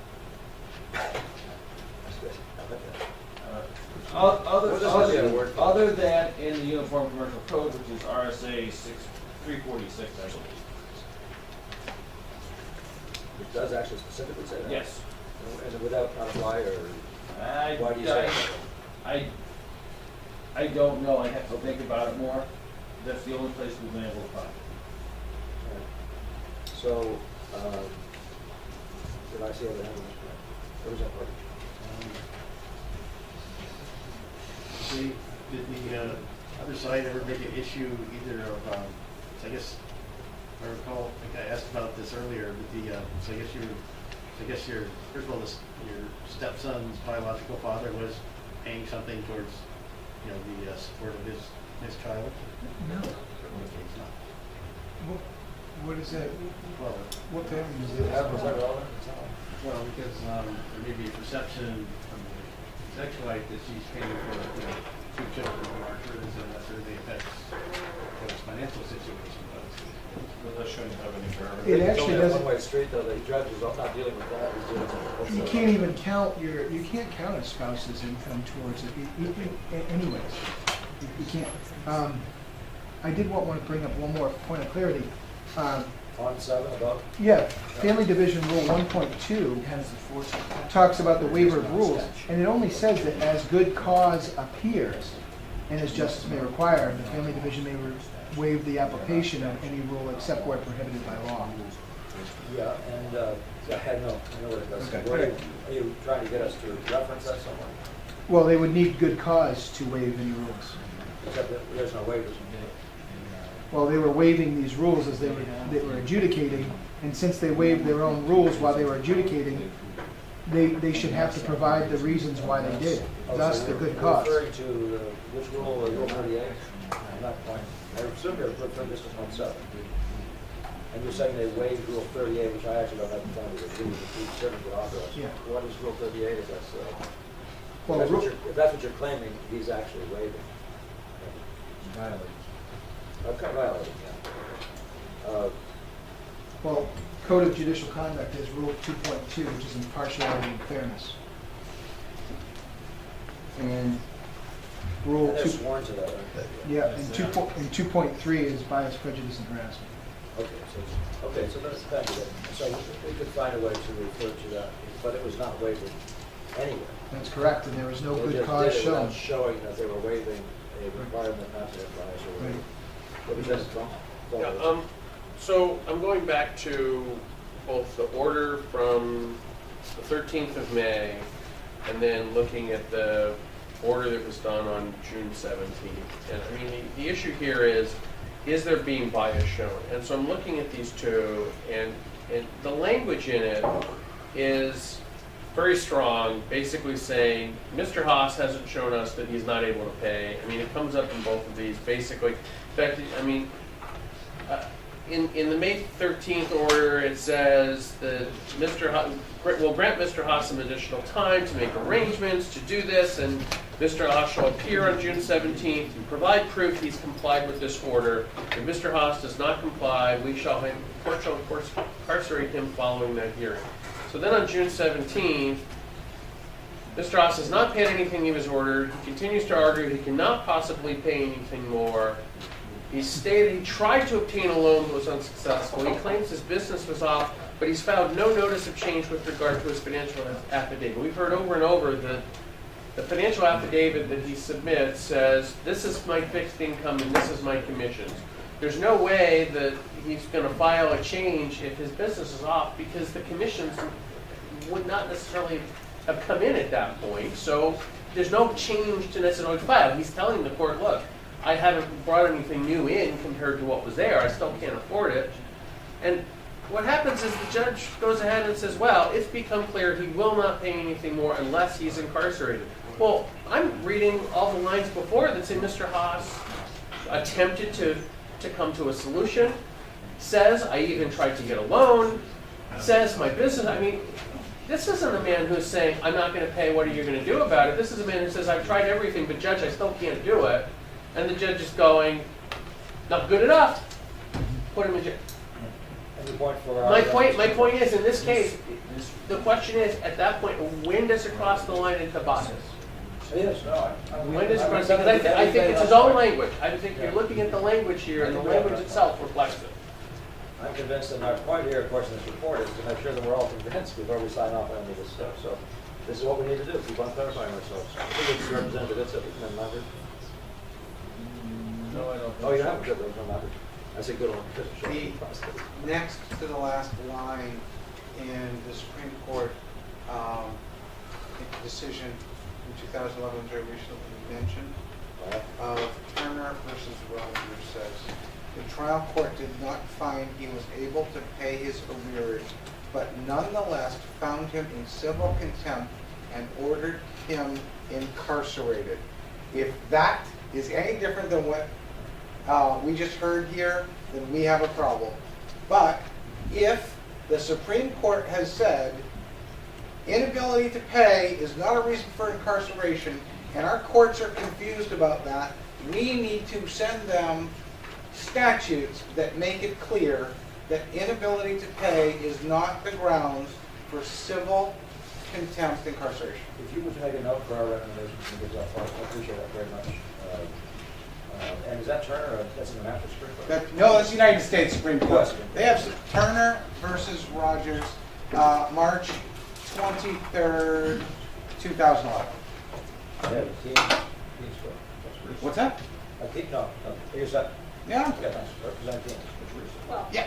it seems to Could me be it's right. just possible, because I know I'm the only one that sees possibilities in this room, but it's just possible that the judge said, let's see, you're no longer paying $18,000 a year in alimony. That doesn't mean, and your income has dropped by $20,000. That doesn't mean your child support payments have to change. That's just a possible scenario. Okay. That's speculation. Let's go on to His the. income obviously did drop. I think we've had this, we've beaten the dead horse No to question death about with. it. I'm going down to the next point. The committee also finds that Manchester Family Division Judge John Emery failed to follow the process of law. And in these points, denying the litigant the right to be heard for Supreme Court rule this, denying the right of representation, and violating, failing to comply, we're going to do it again, I assume, failing to comply with the RSA parental rights and responsibilities. So would you just tell us where the heck Emery's coming from now? I mean, you're traveling around this 5 years, I guess. I can understand that. I've been And filing. then just make these points as quickly as you can. I've been filing multiple motions with the Manchester Family Division to rectify this entire situation. Okay, I filed repeatedly, and I filed offers of proof, I have filed affidavits, all of which have been before Judge Emery. Tenney, I challenged Tenney, and Tenney recused himself from my case. So Tenney stepped down, and when Tenney stepped down, Judge Emery was now the judge I would be dealing with. Judge Emery has seen what has gone on. I've been providing motions for reconsiderations. I've even gone in and tried ex parties to try and get them to take action. Emery just has followed suit this entire time. The right of representation is I've been representing myself pro se.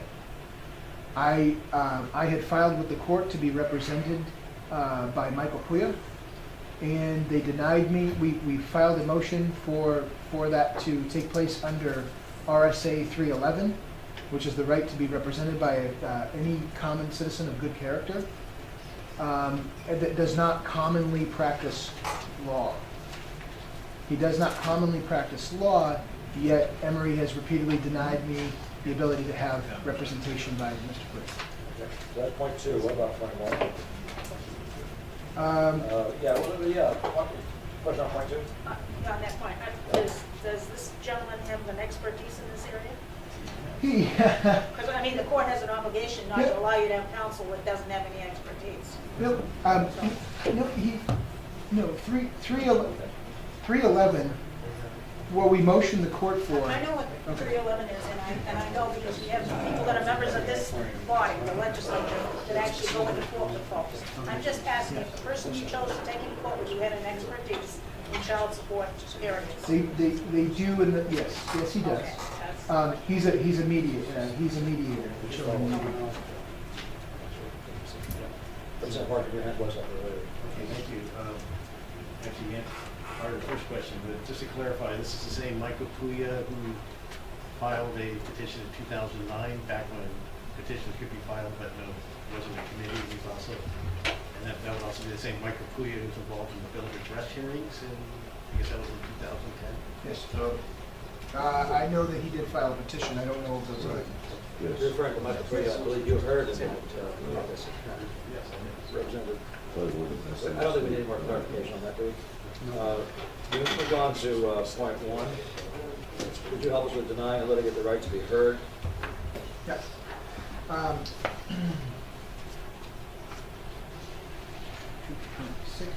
Ensuring.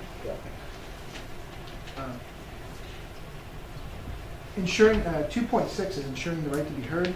It says, a judge shall accord to every person who has a legal interest in a proceeding or that person's lawyer the right to be heard according to law.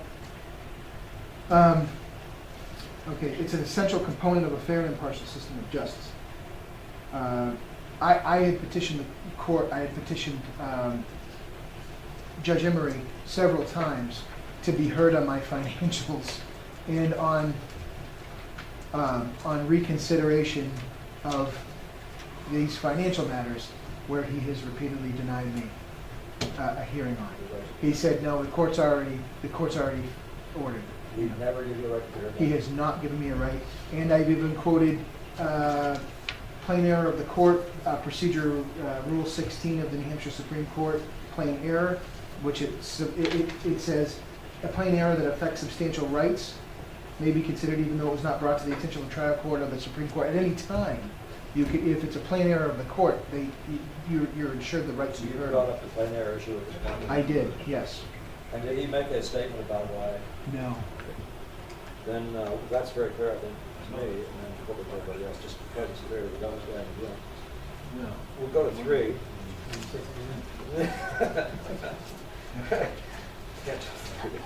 So number 3 is failing to comply with New Hampshire RSA 461A parental rights and responsibilities. How would this judge have failed to comply with that rule in the case we're talking about now? For my motions for modification of the parenting time and the parenting plan, I've been repeatedly asking the court to reconsider in light of all of the interferences with my parenting time and my interferences with my freedom of enjoying, peacefully time with my daughters. I have been trying to correct this with the court for quite some time since the GAL committed perjury. And that's going to be the next paragraph that we get to. But when you see that, you'll see how that is connected to Emery just denying me that right to be heard on the parental rights portion. All right. Clarification on here, so everybody understands what we're talking about. And so we'll go on to the committee findings. Before you move on, I have a question. I'd like to back up to 2 just a second, where you referenced an RSA 311, and then Mr. Haas mentioned that the person he was continually trying to get to represent him was a family mediator. Is he a certified mediator? I believe he is.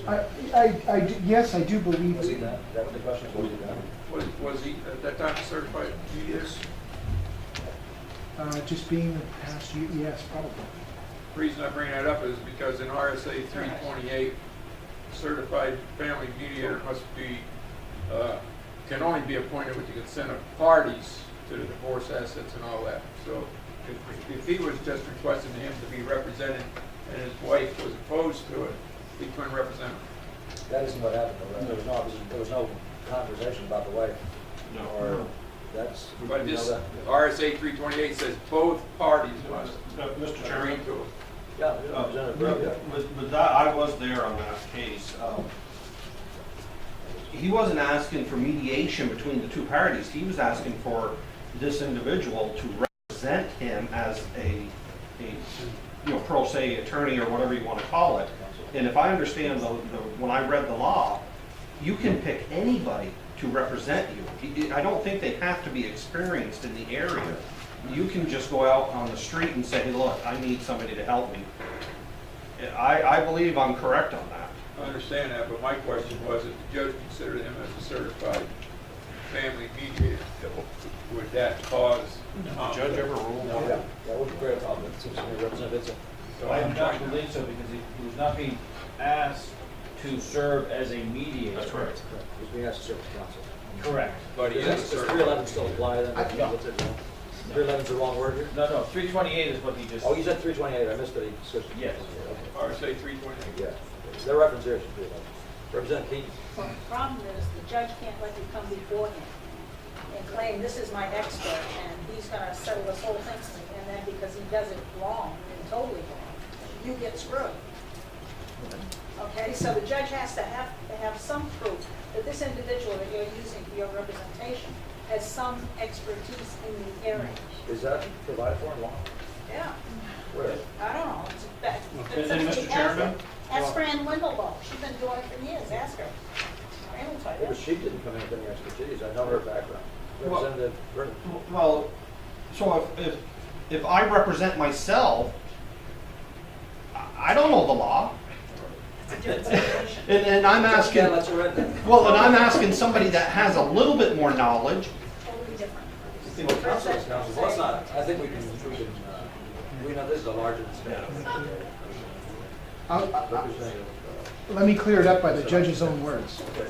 Judge Emery said that the reason Mike was denied to represent me was because he believed he commonly practiced law, which is not the case. He does not commonly practice law, and he tried to suggest that he had been in court on 4 separate matters over the years, and that would represent him, that would show that he practices law in that capacity, using the word commonly. We wrote motions for reconsiderations that were well over 10 pages long, quoting Supreme Court rulings, everything, and suggesting the word commonly means in a regular occurrence. He does not represent law in a regular occurrence. So Representative, what I see though is that potentially, I better not go too far afield here, but it sounds to me like if you pro se, if you had 4 hearings that year, as a pro se litigant, you were not practicing law. Because I know that's what he did, and I know that's where he was in those days. He was in front of the court on motion after motion in his own case, which is very similar to yours. His own case, but I wonder you would if have that to, means he's practicing law. but the rule is you would have to practice for others commonly. Right, and he was not representing Phrasing, those. phrasing could be key, we're talking about lawyer, Representative Hickler. I just want to make a statement. If Mr. Haas has to come in here with documentation, to prove his allegations and whatnot, in order to make his case, I would ask respectively that Representative Keens, if she's going to make a statement that you are required by law to have an attorney that has to be an expert, that you would cite the statute, please. Instead of badgering us, Tell me to go take a hike. you could, really? You know, yeah, you are actually out of Yeah, order. you're out Let's of- not you're go out of after. order. No, I'm not out Yes, of you order. are. Yeah, you're out of order. You're asking I'm him really, to provide. I'm really out of order and ask you not to go there anymore. She can say whatever she wants. And you actually I don't, can't? you can't go after other members, it's not appropriate, it's not political, you know what it is. Thank you, sir. I mean, you can dispute their points, but it's not political. The committee then, we're going down to the next point, because we will get done with this today. The committee finds too that Manchester Family Branch Division Guardian ad litem, Suzanne Decker, number one, ignored multiple filed police reports by the petitioner showing a pattern of multiple interferences with child custody. I know we saw those. If you want to send them around again, you're welcome to do that. Yes, everyone's got, what I provided, and there's a copy of it, everyone probably was Is that what provided this a is copy. in front of us now? Yeah, you'll see an order of notice, domestic violence petition. Yeah.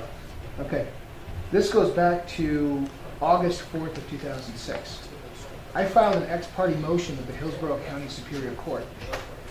And if you go to, you'll see roughly 5 pages in, you'll see the top of the page, it says motion for ex parte relief. I was seeking emergency relief because I was receiving threats to my children.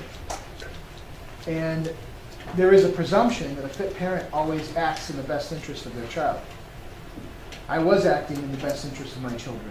I was reporting this to the court and I was filing an ex parte motion properly, the way I was supposed to. Furthermore, there was a second witness Well, that was also let me receiving. ask you about how this is related to Okay. Suzanne Decker herself. I'm going to explain, I What do you promise. say? I was the one that initiated these proceedings going back to that date. I initiated the divorce proceedings then. I initiated as per this ex parte motion, and I was telling the court that I was being alienated from my children. I write in this, and I quote, in the past, as long as I could see them, I was able to make sure I'm that... trying to get you, we can't do it this way. You said it here, ignored multiple filed police reports. Yes. That's all we're talking about. Okay. The details, you gave us that for hours and hours in the past. I filed this? I apologize for putting it that way. Okay, We've not got a a simple problem. in front of Okay. us. I We need filed- to if they're reports, we would want to see them, and showing the pattern. So the pattern of multiple interferences in child custody, we're showing that. You'd have to show to us where she ignored those reports. That we'd be looking for the evidence that she actually ignored them. How can you say she did? Did she say, I'm ignoring those? I mean, what's the proof that she ignored those for our benefit so we can sign off on this piece of the report? Absolutely.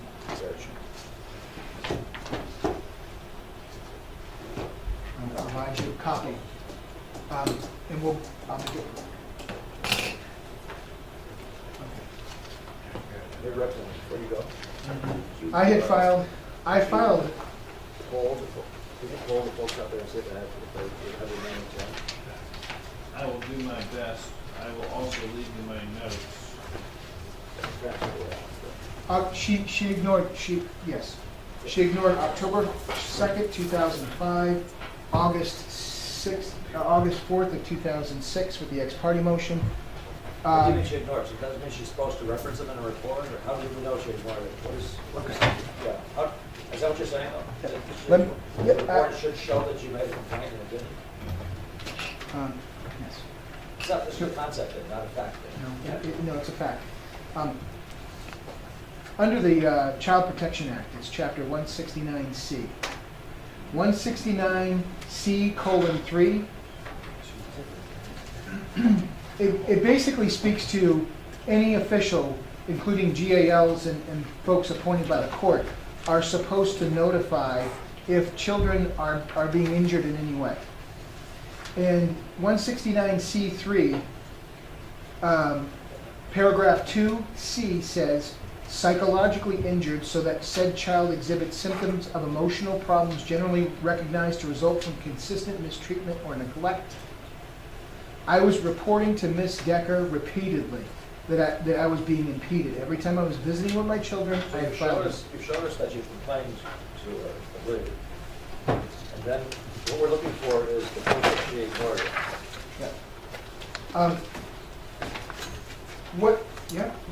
What she did was, you go back to that date, she was assigned to my case to investigate. In addition to all the other areas she was supposed to investigate, Stipulations, typical, yeah. okay, under the stipulation, she was to investigate parental alienation. Since she was charged by the court to do that, she was ordered by the court to look into the parental alienation that was occurring, I have a pattern of interference with my freedom with my children. Okay, interference with freedom. And this is a very important point. You're losing me, and this is a simple question. How do I know that she ignored the police reports?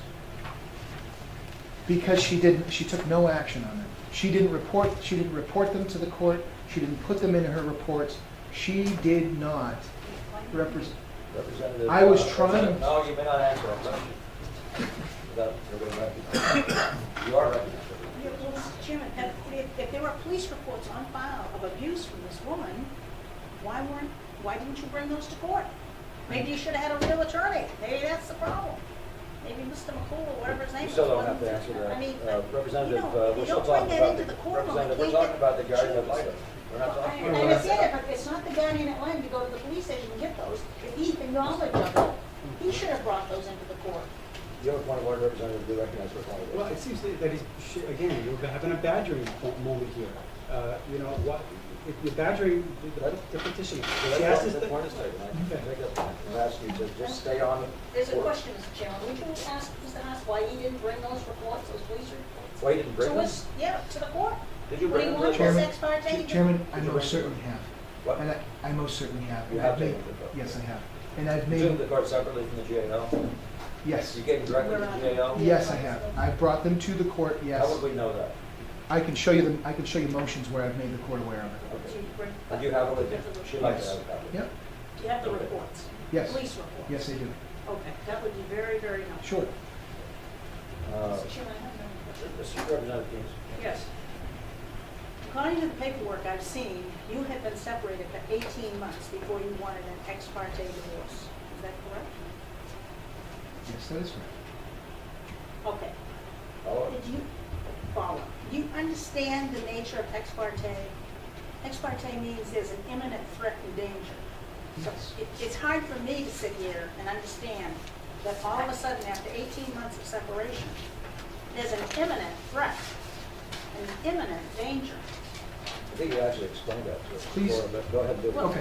he hasn't been in the home, or they haven't been Please. living together for 18 months, right? Please refer to this document for a moment. Could everybody turn to page 5 of this document? Ours doesn't have yellow on it, so what's the name of the I document? provided that before the hearing started. The name of the document is the Order of Notice Domestic Relations Petition. It's a service copy on top. That's all. That's fine. If you look at a motion for ex parte relief, which is page 5, again, I write in it, the reason that I'm filing immediate ex parte relief is because of a threat I received from my wife today at 11:30 a.m. over the phone. My wife and I have been separated for over a year and a half, which Representative Keyes is correct. She has made numerous threats about hurting herself and the girls, and she does not allow me to see them. She doesn't allow me to see them and has been arrested last year of assault on me, back in 2005. There was an arrest, and you can see that. Go ahead. You'll see that police report. The police have been to my house numerous times for domestic violence, or for striking me, and has continued to harass me. Okay. So you have that, is Well, that I answer your don't- question? Except I don't have the paper. Okay, Yes, we do. she's at, We do I have have, it. no, I have the paper he's reading from, I don't have any police reports. But I would say on the same So piece is of there a paper we're police talking report about. out there? there are, I will provide, I have them right here for you. Yes. And And I have given, I do believe I've given them, in fact, but I will absolutely give you a copy. Mr. Chairman, would you look for the police reports? Representative Representative Keenan's Yeah, following? on page 4 of the same packet we're talking about, which I think is identified as maybe packet 1, I'm not sure. No, it's not, that. No, this is a separate packet. It just This is says just- domestic relations. Okay, on page 4, it clearly Previous says, page. item 3. Notice was timely filed to the opposing party, an opportunity to be heard on this ex parte. And then we go to page 7, where it clearly says, no, I did not notify the other party. Now, would you explain what's going on here, Representative Haas? I mean, Mr. Haas. Yes. Purpose of those two pages, I actually don't know what pages they're on. What order is she talking? What document and which Page pages? 4 and page 7. Of the same document we just had right now? Yeah. Because in page 4, at the top of the page, it says the state of New Hampshire.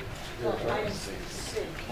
Item C says the court determines that such notice of attempt act notice is timely so as to afford the opposing party an opportunity to be heard. And then we look at page 7. Right. Wait, That's correct because wait. We all see what the page is we're looking at. Where does it say that?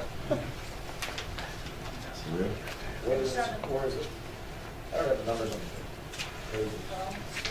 Where's the one? Which is section? Is this the one that's handwritten? It says affidavit, no, Okay, affidavit number 2. And Okay. so that whatever you make to notify the other parties, none, for it may disrupt her and would cause her to carry out her previous threats. Okay, so could you help us with that? Could you help the representative with that, Mr. Haas? I most certainly will. Should I make copies for the whole committee? We have it. You already have it. It's already It's the in. document we have, the one you already gave us. Oh, unless you need something else.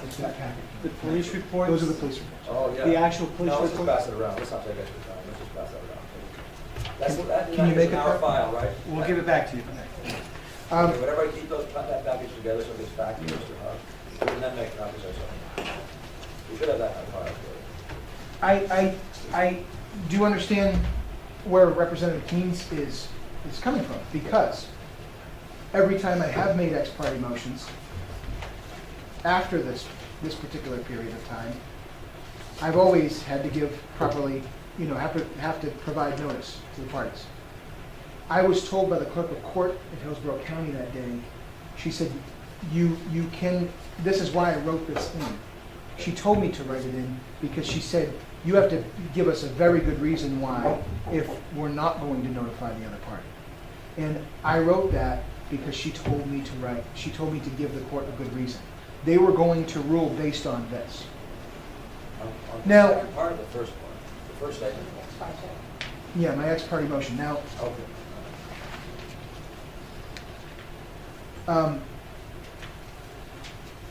you go back to 05, and you'll see that in the police report. Then comes 06. There was a pattern developing. And that's why, okay,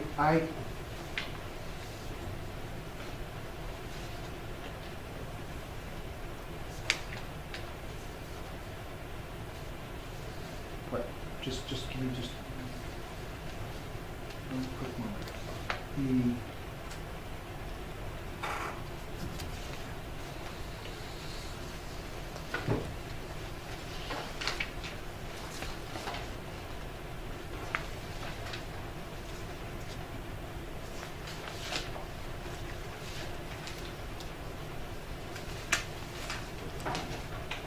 Okay. Under interference with freedom, RSA 633:3A. It says, paragraph 2 says, as used in this section, A course of conduct means 2 or more acts over a period of time, however short, which evidences a continuity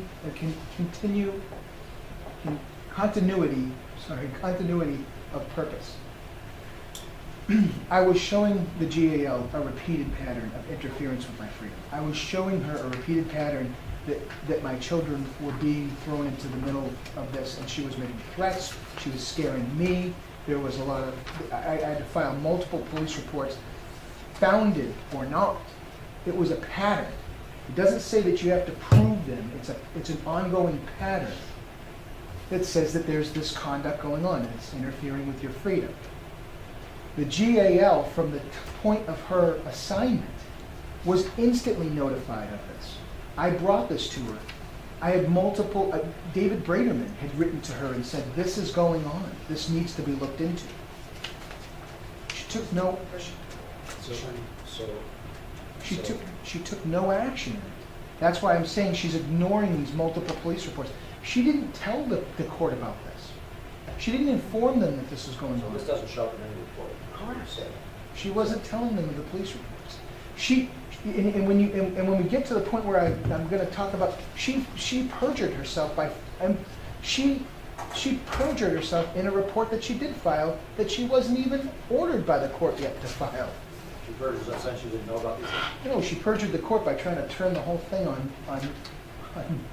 me and try and suggest that I was just trying to discredit the other parent, which was not the case. I was reporting to her property. Contact our witnesses, for point two. Yes, I've got letters from people that will tell you specifically. I've never heard from Miss Decker. I went to my daughter's schools. They didn't know who she Send was. us one of those around here. They did not know who this woman was. Point three, any questions on point She two? was- Two. Point four, point four, we switched to jumps here, that's interesting, Oh. we can do this number, so four becomes three, and that's it. Should say withheld detrimental information, evidence Yeah. of Here's- being alienated from the court. Chair, if I could put these, I'm going to put these points all together right in just a few sentences. One, Suzanne Decker was assigned by the court pursuant to 461A. That's how guardian ad litems are assigned to the case. Right. They're assigned to the case to represent what? A6, which is the best interest of the children. Okay, in determining the interest of the children, under paragraph 1E, says the ability and disposition of each parent to foster a positive relationship and frequent physical, written, and telephone contact with the other parent.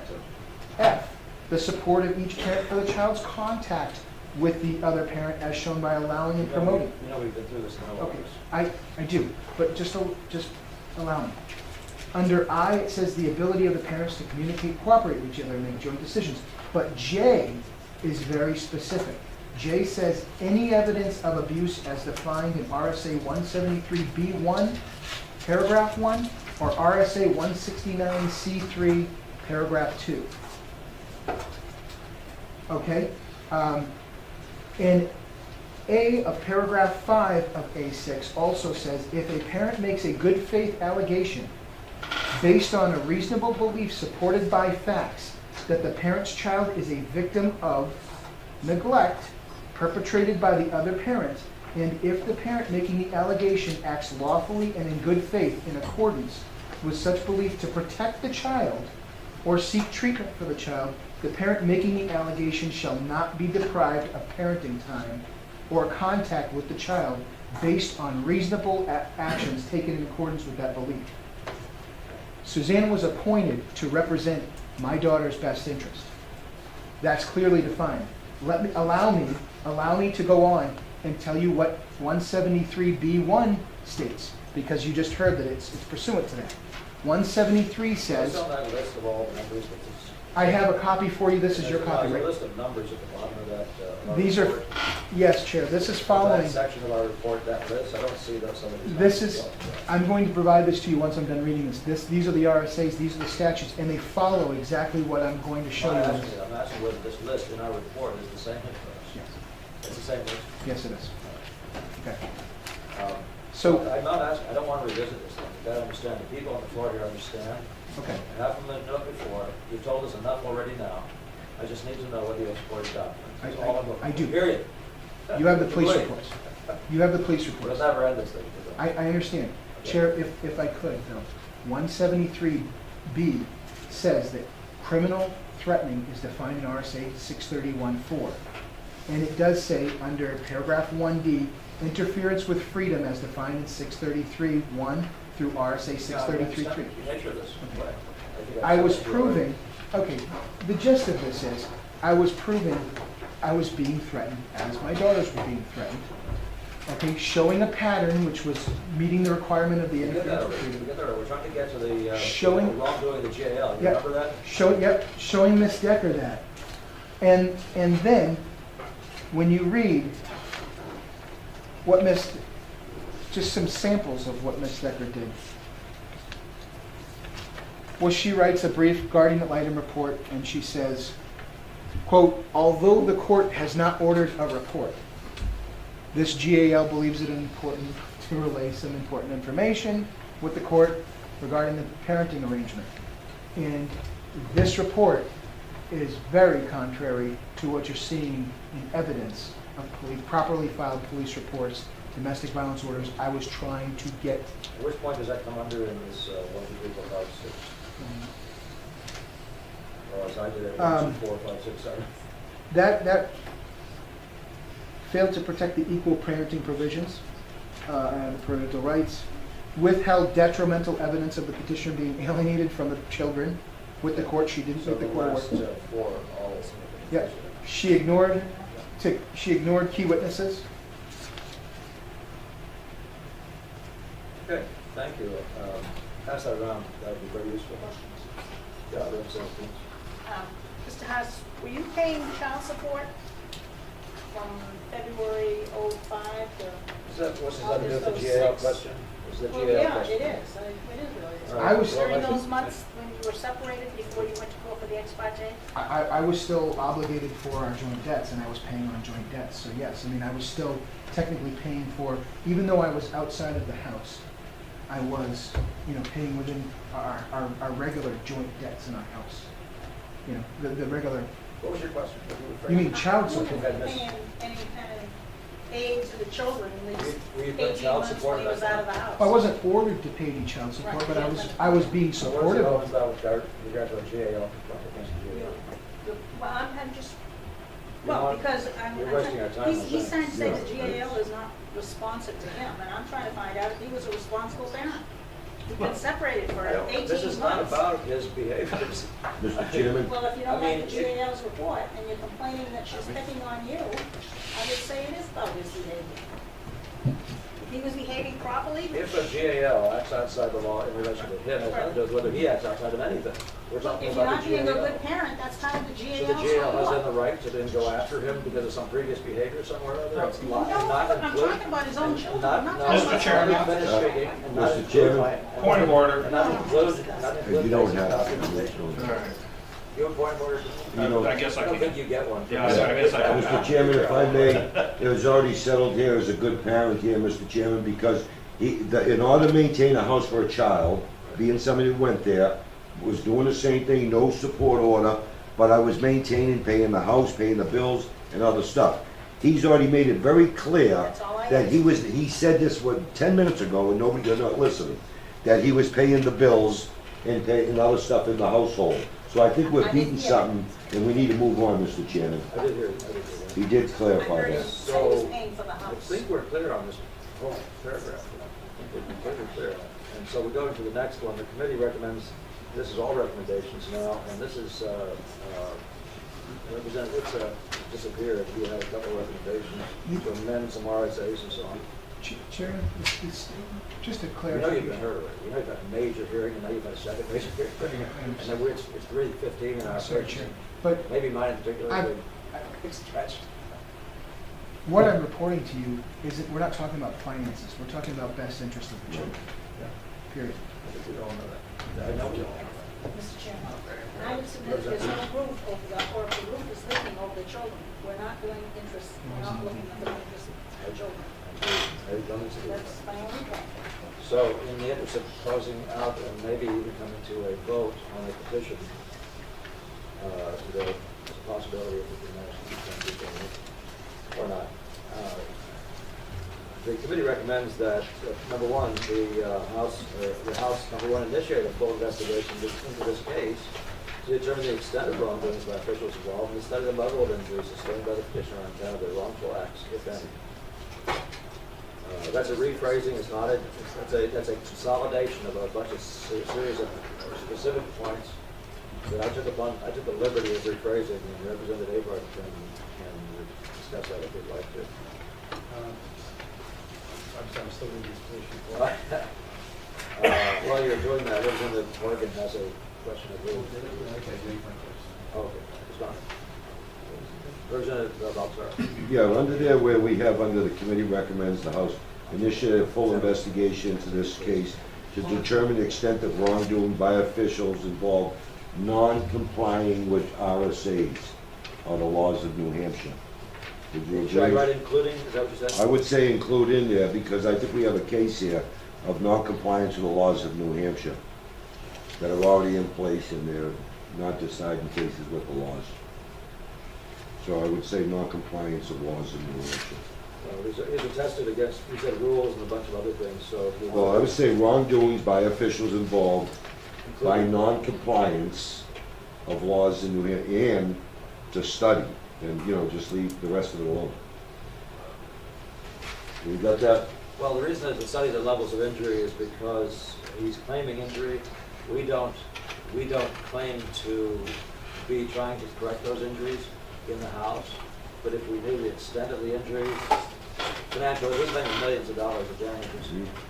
If we actually knew the extent of the injuries, we would actually be in a different position in terms of the sort of problem we're looking at. Right. That was the reason for the investigation to include that concept. And if I may, just add here, because many areas in this place there was non-compliance with laws, failure to Yeah, no, I have your comply. point, I think So that's why I'm there's saying it'd be consensus, important yeah. to put it in the committee that we recommend, that we found. Yeah, I think that's fine. Representative Capital. I agree with Representative Baldassaro about adding the RSA in there about investigating to see the wrongdoings of the officials involved by not participating, by not following the RSAs, but I think we ought to stop the sentence right there. Yeah. And we should delete to study the level of injuries sustained? I think you should delete from and on. And what would be your reason, would you explain that, or why not? Well, I think to study the level of injury sustained, that's passe, ain't nothing you can do about it, that's history. I think if they have an investigation to determine the wrongdoings of the officials, according to the RSAs, then you can recommend RSA corrections or try and come up with some way to improve the obeyance of the current RSAs or new RSAs, but to go back and investigate an old case, I think is a waste of time. Further discussion on that one? Representative Baldassaro. Yeah, if I'm not mistaken, the history of these petitions here was, there were studies that have gone on, but there was also on compensation and then of course you come up with other laws, or how to fix laws by doing that. So although I think it's good, and, I think we probably need to still continue in order to maybe come up with a better idea to comply with the constitutional right for, redress. Well, you'll see other points in Right, the so recommendation. If that- that's why I I don't have a problem with actually deleting that to simplify it, because a full investigation, I believe, would include the damages, would include injuries to citizens. So if that's for efficiency or for simplicity, I don't, I mean, I wouldn't lose sleep if Because it's it doesn't gone. disagree with that, that's fine with me. Is that good? Well, we limit it to that, that's fine. All right, second one is request that GAL board fully investigate the actions of GAL Suzanne Decker to determine whether the alleged acts of perjury, bias, collusion, stalking, harassment. By the way, those words don't show up in this complaint. They did in testimony. Harassment and criminal alienation did in fact occur. Well, I would love to limit that to the level, to suggesting that Suzanne Decker to determine the level of wrongful acts, if any. Leave all those phrases out of there. I think those are kind of leading phrases. We I might agree. believe that the most happened. I would suggest that it's a better way to do it, to say the level of wrongful acts on, as a GAL. Would that be fair enough? Yes. Striking that.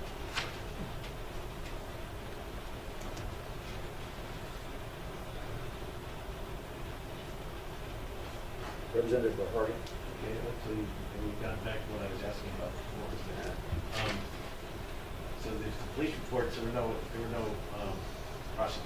convictions or prosecutions as a result of that, right? There There are the were, recommendations, yeah. Yeah. oh, What are you trying to get? I'm sorry, I didn't hear your question. Well, if this was, Listen well. if they say this recommendation is something that can be unproven,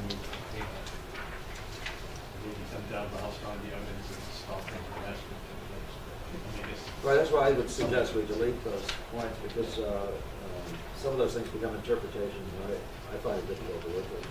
And to make a specific recommendation like that. Those allegations I thought were fairly amazing, but I don't know if they were stalking it with all sorts of definitions. We don't have time. We don't have time to do that. Figure it out. So, would you have a point or two? Yeah, I'm scratching my shoulders.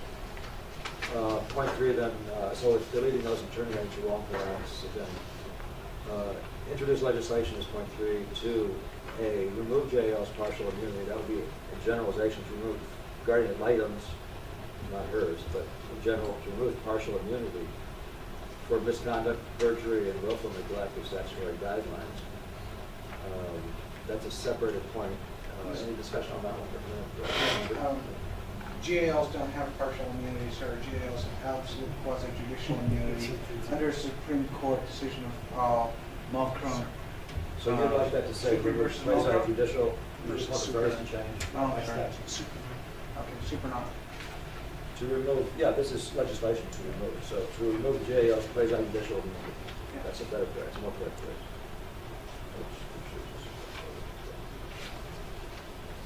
Any other points on that one?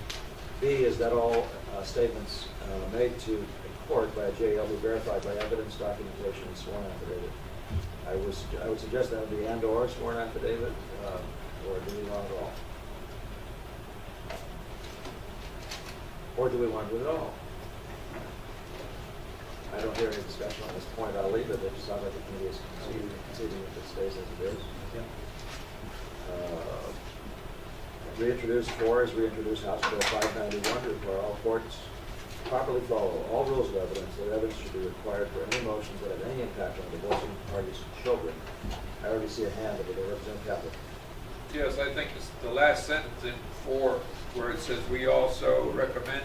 I think if you took that sentence, scratched the first part down to the word family, went back to 1 after we discussed the RSA, after you had the RSA in there as far as wrongdoing of involved officials, and just put and the family division to determine. And I think you put that sentence up with 1 and not having. So would you read what you just, the way it would break down the way you just broke it? Well, one would say initiate a full investigation into the case to determine the extent of wrongdoings by officials involved in accordance with whatever Representative Baldessaro said, and then the family division to determine the extent. Just 1. Of the general, okay, is that? Or You're going to investigate them both, so have both the same sentence. So let's make it an A and B. Yeah. All right, okay, that's a perfect idea. Is that without objection? This will become point B, starting at what? Well, just that the family the division. family division, okay, so it starts right there. This would be point B, Yeah. part 1. Okay.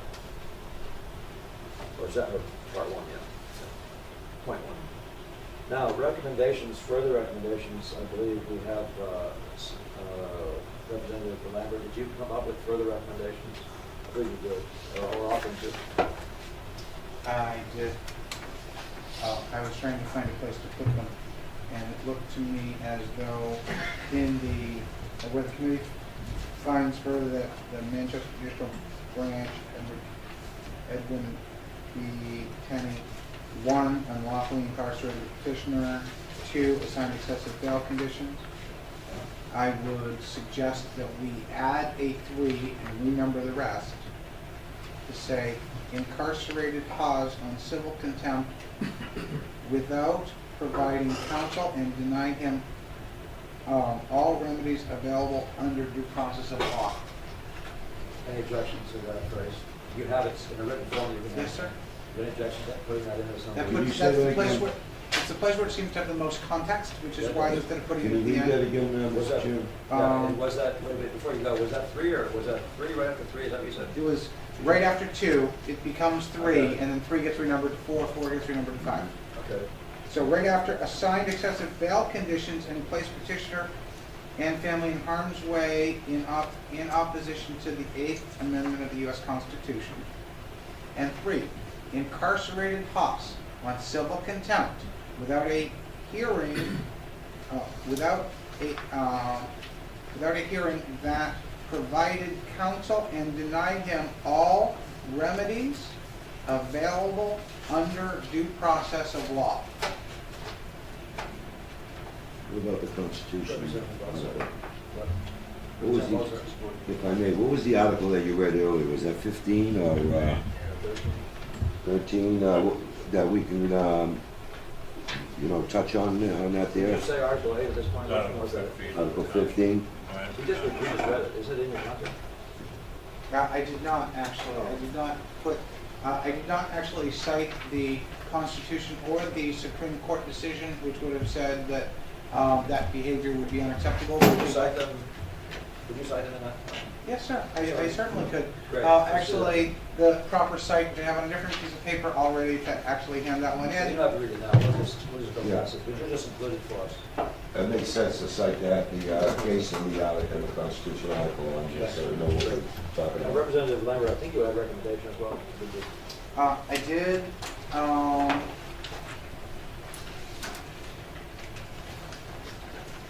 but I have to find out where I found it. Sorry. I think I left it on my laptop screen, which is now run out of battery. What? There are no plugs in here. Actually, if you sat up here, I think it's on one wall. Okay. Well, someday I'll be the chairman and then we'll be able to, no, I'm just being humorous. Sorry, no offense meant. Give me a second and I will reconstruct it. All right, any other recommendations? I'm going to try to see if I can interpret the IPSA one. Amend RSA 461 colon C, dash C colon 24C. Commissions require financial affidavits. He doesn't say what he's trying to fix with that. Could somebody help me remember that? RSA 461 colon C, dash C colon 2, commissions require financial, see, he wants commissions and GAL commissions. He wants to have financial affidavits. Would you know maybe where he's coming from with that, Mr. Haas? The idea that we would require under this RSA to have commissions requiring financial affidavits. What would that be? Do you know? Would you introduce yourself and tell us what? Oh, I'm sorry, I'm Kim Rice. That was when he was speaking about financial affidavits that Nick had provided, where his salary, and then on top of having the commissions. Well, that's right, that's correct. So he's looking for clarification, and I believe we do understand what he's looking for, that I can get that into the I believe I support that. Is the committee Yeah. discussion on that? Representative Bowles, Yeah, and the same issue here, did it come up here about, he was only obligated because there's a rule on this and then the law, I didn't understand what it was saying, but that the other side did not supply, and it was only just him, so that to ensure, how would we do that? Well, actually, I believe that's already unlawful. Yeah, You know, in the right. in the Constitution. And does it need clarification in law would be a question. I don't. Yeah, I don't know, without It's looking part at of the the law. family division rules that even state Right. that it's supposed to be taking place. Yeah, see, I didn't look at Would the you- law, so that's why I'm bringing that up. The recommendation would have to be specific to legislation or something, so bringing attention to it might not be quite a useful thing for us to do. We could phrase it before we get to this if we want, but we need to, before we get to recommendations, we can make a phrase incorporating that. Would you say again what you were thinking, so I don't have to redo it? What's the concept? The GAOs. I don't have my copy in front of me, that's why I'm reading it, so. Well, there's the GL section.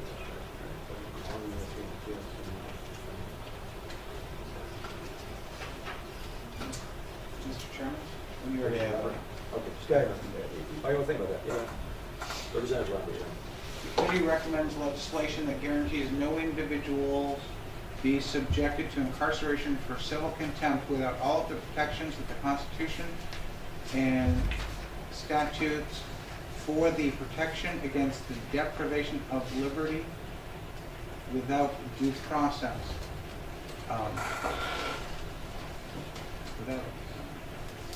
Without all the protections that the Constitution and statutes provide for the protection against the deprivation of liberty without due process of law. Now, believing that that's already in law, we're talking about doing exactly Well, what? actually, No. It's in, it's in a federal Supreme Court decision. The problem is that until you go and argue that Supreme Court decision in a court of law, our judges are going to follow the statute. So- And Yeah, so give me a read for the decision. What would that be? Which is that the Turner? Or is it? yes, Okay. that would be Turner versus Rogers. Turner versus what? Rogers, 2011. 2001. Do you have any sightings for this? Is that the full I do. citation for that? Put it there. Do. And so your question is, your point is that we need to put into statute We need to tell, the character of that, yes, or that, the language of that, yes. of that decision. Otherwise, it's subject to a conclusion that has to be challenged in court rather than a mandate from the legislature to instruct the judicial branch and the family courts that there is a restriction that says if you're going to incarcerate someone for civil contempt, they must have all of the protections guaranteed. Right, so- In the in the Judiciary Committee, earlier this year, Attorney Zibble for the Supreme Court told me in testimony that the protection against civil incarceration for contempt does not give you all of the same protections for the deprivation of your liberty. As you would have if you're a criminal. Correct. Yes. And I believe he was wrong, and this Supreme Court decision would indicate that's the case. Okay, so we're saying that we're going to put into statute language supporting the language of the Turner decision, Turner versus Law decision. I can do it that way. It's not opposed to getting into all the details. Is that fair enough? Further recommendations, adjustments, whatever. Mr. Haas Burke, Representative Burke, do you have any further contributions? Did we miss something?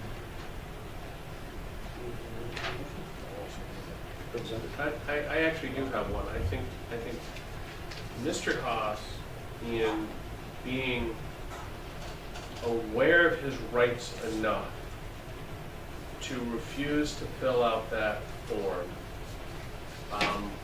points out that it's a standard practice. I'd be so shocked if it's not, because I don't think they necessarily particularly did it to him.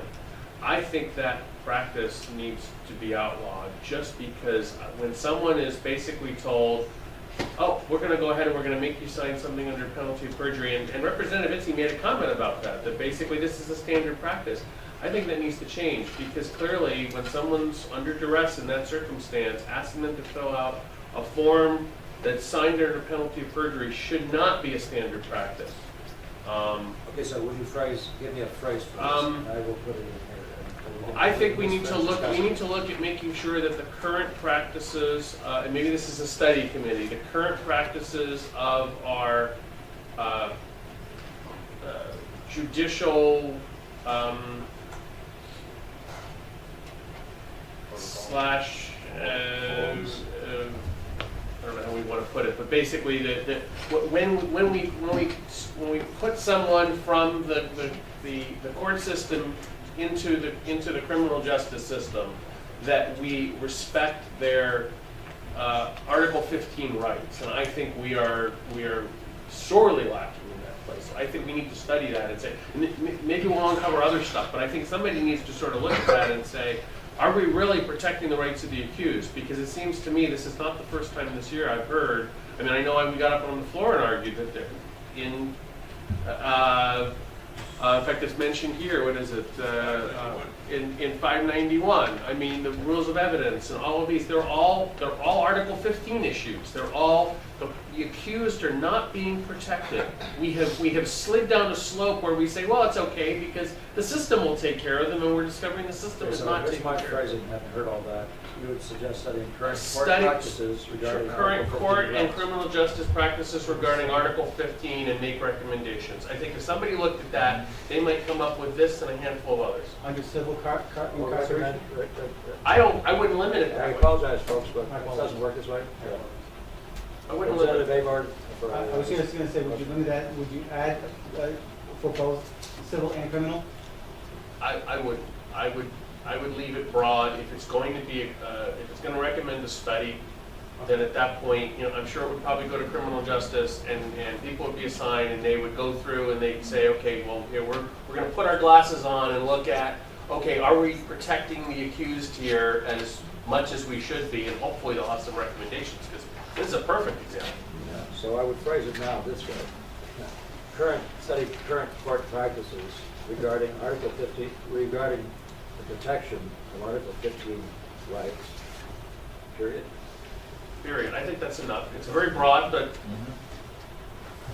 if that went to criminal justice, Representative Welch or whoever, I think it'd be pretty clear what we're looking at, and people could come testify and give examples of where we think there are abuses, and then the study committee could see if there's any others. Further? Yes, Mr. Chairman. Yes. At the end, I would recommend that we have one more recommendation that said, on a regular basis, to be determined, that the court should make sure that child support agreements are consistent with the targeted percentages. Because what we have is court orders that may, over time, deviate from the target percentages for support. And you end up in this interesting situation where we have someone where the state's target percentage is in the 20% category, and he's at the 40-something% category, but because the order has been already made, they're not adjusting the amounts. I'm looking for a new phrasing. Fair and What's the same equitable. phrasing? What you're looking for? I'm I'm working on it myself, but I haven't Yeah. got my head around it. Would you- Representative Belzer? Fair and equitable amongst the parties for the best interest of the children. Well, you're- I'm not sure that the parties would ever agree on fair and equitable. Well, I mean, But- Who's interpreting that? I'm just saying, fair, you know. This- Wait a minute. What's that? We'll do that under. The state has a target percentage, as I understand it, that should be compensation to the custodial parent from the non-custodial parent for child support. When the numbers exceed those percentages, there should be an adjustment to bring those percentages back into line, and that audit should be made at the request of either party up to 4 times a year. Plain and simple. Whoa. Okay, so let's try it with the first phrase. When the numbers of what exceed the percentages? What When about the numbers? What are these numbers called? Child, yeah, that's Name good. for those kinds of When the numbers, Mr. child Haas? support compensation, Wait a minute. Let him finish. when child support compensation payment exceeds the state's target percentages to the custodial parent, the state, either parent can make a request up to 4 times a year for adjustment to retarget the payments to those percentages. I would just say they could make it, I wouldn't say no time frame, how many times a year. I was going to say Make it 1, perfect. Representative Keane suggested more often, so I said 4, that gets us quarterly. Representative Cohen? I'm looking in 458. 458-C:7 is modification of an order. And it talks about Did we just? modification every 3 years. That's our standard right now. That we So what's don't the- go back okay, more so than what- once we in get to 3 what we years. want, not what we have. But I think my point is that, because I just heard Representative Kapler say, that's probably too frequent, and I agree, that probably is too frequent. My point is, right now, we're revisiting every 3 years. That seems too far off. I think we Gave should. us a standard which was when they exceed. Why isn't it revisitable? Right. Isn't that what you actually asked us? So why don't we say when those numbers exceed, when child support payment numbers exceed, and what's that phrase? The Target percentage. Target percentages are given, the statutory target percentages, isn't that correct? Is it Yes. statutory or are they rules? Just child support guidelines. Guidelines, yeah. 458-C:7. The problem with the What was the number language of the those sections, statute, that guideline section? the problem with the child support language that you're talking about right there.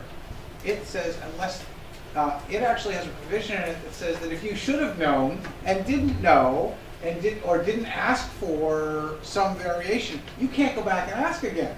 So if he were to lose his job, and he knows that losing his job is a risk, but he didn't actually declare it in the court because he wasn't sure he was going to, but he did, and there was some risk of that, he can't go back and ask for a change. If there's a risk that he is unhealthy and were to have a heart attack, because if his doctor told him that he was sick, but he didn't actually know he was not going to be able to work again, and he didn't claim it, was unable to go to work, he could have up to 3 years before he could go out and get a modification. My provision goes out and says, when it gets out of whack, you go and say, look, the target is this is what I can do, through no fault of my own, I'm not able to make it, don't put me in a situation where I can't comply and end up becoming a ward of the state for civil violation of a court order. We can already do that by motion, is that not correct? No. What? No. You can ask for modification, as far as I understand, and I've been pro se, you could file a motion for modification but no, you can't, no, you're right, you visit it every 3 years. You can visit it, the actual support order, every 3 years. That's how I understand it. There are a lot of requests for modification that are denied all the time. And so you end up in this particular problem where, in this economy, I don't think a support order from 3 years ago is a good metric. The concept is clear, what we're looking for is language. So if my language is okay, that when child support payments exceed statutory percentages, or rather child support guideline percentages, that we're actually talking about making it statutory, that when this happens, the affected party will have an opportunity to go to court automatically. Good job, Mr. Chair. Good job, Mr. That's just how badly I want to get out of here. I know. No, actually, I'm not. I appreciate doing what I've done.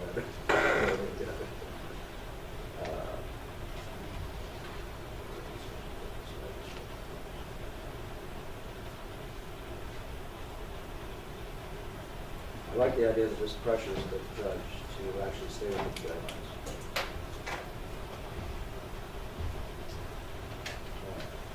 Sure, I don't We see have it. a yes or no. I don't see in 458C where it says that it can only be reviewed 3 years. Is that where it shows up, or is it somewhere else? Is that child Well, support? you're talking about it, Yeah. Well, different paragraphs. Mr. Chairman? Wait a minute, you know? Right now, there is a change of circumstance clause, but it's subject to the discretion of the court as to whether or not to review the modification. If we remove the court's discretion, He needs to know where, though. He's gonna- Well, I've got it I here. found it, it's in C7. Okay. So what you could do in that sentence is you could say that the committee recommends that we, that the committee recommends that we Amendment. investigate possibly amending 458C7, the modification of orders, to determine the time frame for revisitation. Just leave it at that, and let it, don't come up with any. Well, the problem is, we've got this testimony in front of us. I'm not so sure how it would come out in a bill somewhere, given the 10 minutes here, 10 minutes there, different witnesses. I'd rather like the idea of going specific. So I was given a chance to argue that point. I would say the language where we say what we precisely want, that they do automatically have the opportunity to go into precisely go right. And at the behest of the judge, I think we get to a place right now where we're saying, and they would hear a very specific point, and that is that the courts would be under pressure to stay within the percentages. And that's what our goal would be, without studying all the rest of that stuff, which I worry would turn into a very this would be a lost point in some other. Yeah, but if you specified C7, I would like to include per 458 C7. Yeah.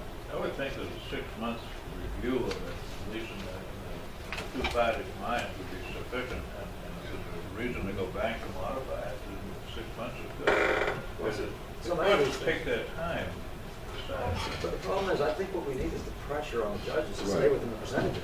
And if it's just gonna be a revisitation and we don't change that part where they have the right to do it under some whatever random sort of arbitrariness that they've been using now, where we Well, what I was getting at is, if you put in a petition to modify something, it will take three months before they do it. Right.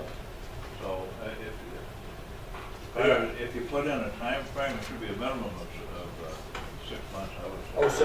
Oh, so you wanna add that to what we said? Yeah. Yeah, is that any problem with anybody to add a minimum, the court has to respond at a certain period, give a hearing in relation to that, and very specific. 10 days. What? 10 days. You can't do that, that would be. Sure, absolutely you can. Emergency restraining orders have to be heard in 10 days. You bring in your evidence, whatever they is, whatever that evidence is. We have stipulations right now for 10 days. A discussion about financial situation amongst parents and children is based on actual factual documentation that everyone is supposed to be able to back up under penalties of perjury every time they come to court. You're gonna overload the court system. Then let's give them the opportunity to send it out to the public, because it isn't necessarily an assumption that the courts will do a better job at this than a separate industry mediator. And there's so much of it, if we actually delegated it out to a new industry arbitration system, it would actually run better, more efficiently. There's I'm gonna put this, I'm gonna put the the courts phrase aren't. in, I'm gonna put the phrase in restrict the time frame. Okay, leave it like that. Yeah. With the idea of restricting the time frame, limiting the time frame. You know, Yeah? you know, the time, did he say it? All right, what? Just real quick on this time frame. Anytime it deviates from the fin or the child support, what'd you call it, guidelines, should be justifiable to go and make to the court, back to the court. Not wait 6 months, not wait 10 days, not wait 2 years, a year. Anytime. You're gonna be realistic about the nature of. But that's what I'm saying. I mean, it's that person's right. Yeah.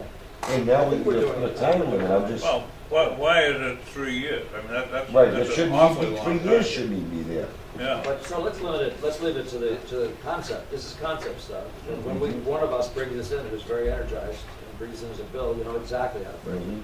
And we'll bring in Whatever a, limits you Yeah. wanna put we'll into it. bring in a filet mignon and get a hamburger. At least that's what we do. One last thing, Mr. Chairman, just to follow. The 3-year thing, isn't that the family plan, not the child support guidelines or the formula?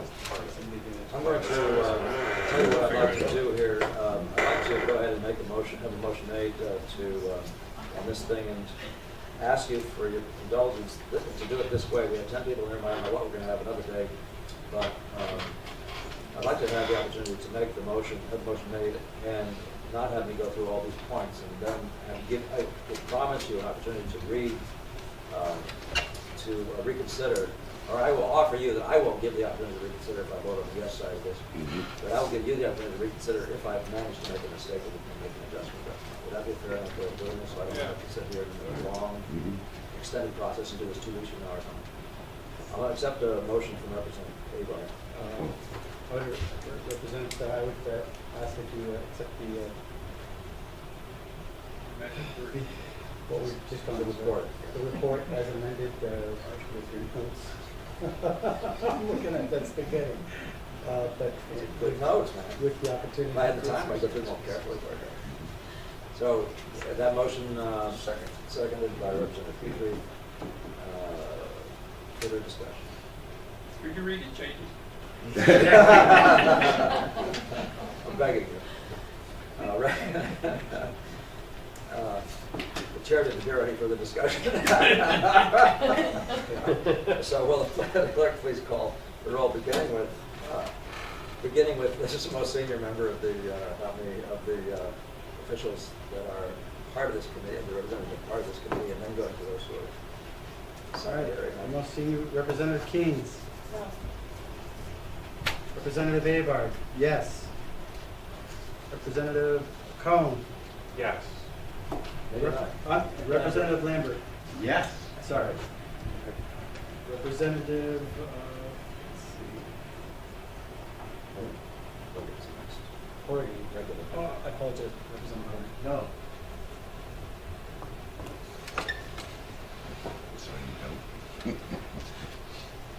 Representative Petrie, Yes. Representative Kapler. Yes. Representative Baldassaro. Yes. Who am I missing here? Representative Welch, I apologize. Yes. You got one. Representative Huberton? Yes. Okay. What happened again? 1, 2, 3, 4, 5, 6, 7, 8, 2. As you can see, we didn't get to Joseph, and we did not get to the other Miller. And I'm putting both of those out to, I'm gonna put Joseph onto the agenda for Tuesday next week, right after Brewster, so that'll be at 9:15. It'll say, or 9:45, we won't get that at 9:45, but so it'll be fit in there. And I will push out Miller to the, the same day, at the end of the day. Right? Would be. I'm in the process of preparing my minority report for edition 33, which is only 3 paragraphs long and has no, it's like a single RSA here. I appreciate it, Miller. There's much shorter debate if I Yes, it would. Hopefully Representative. Thank you, Representatives, very much. Look forward to seeing you next Tuesday. Thank you for putting up with me. Thanks, Ian.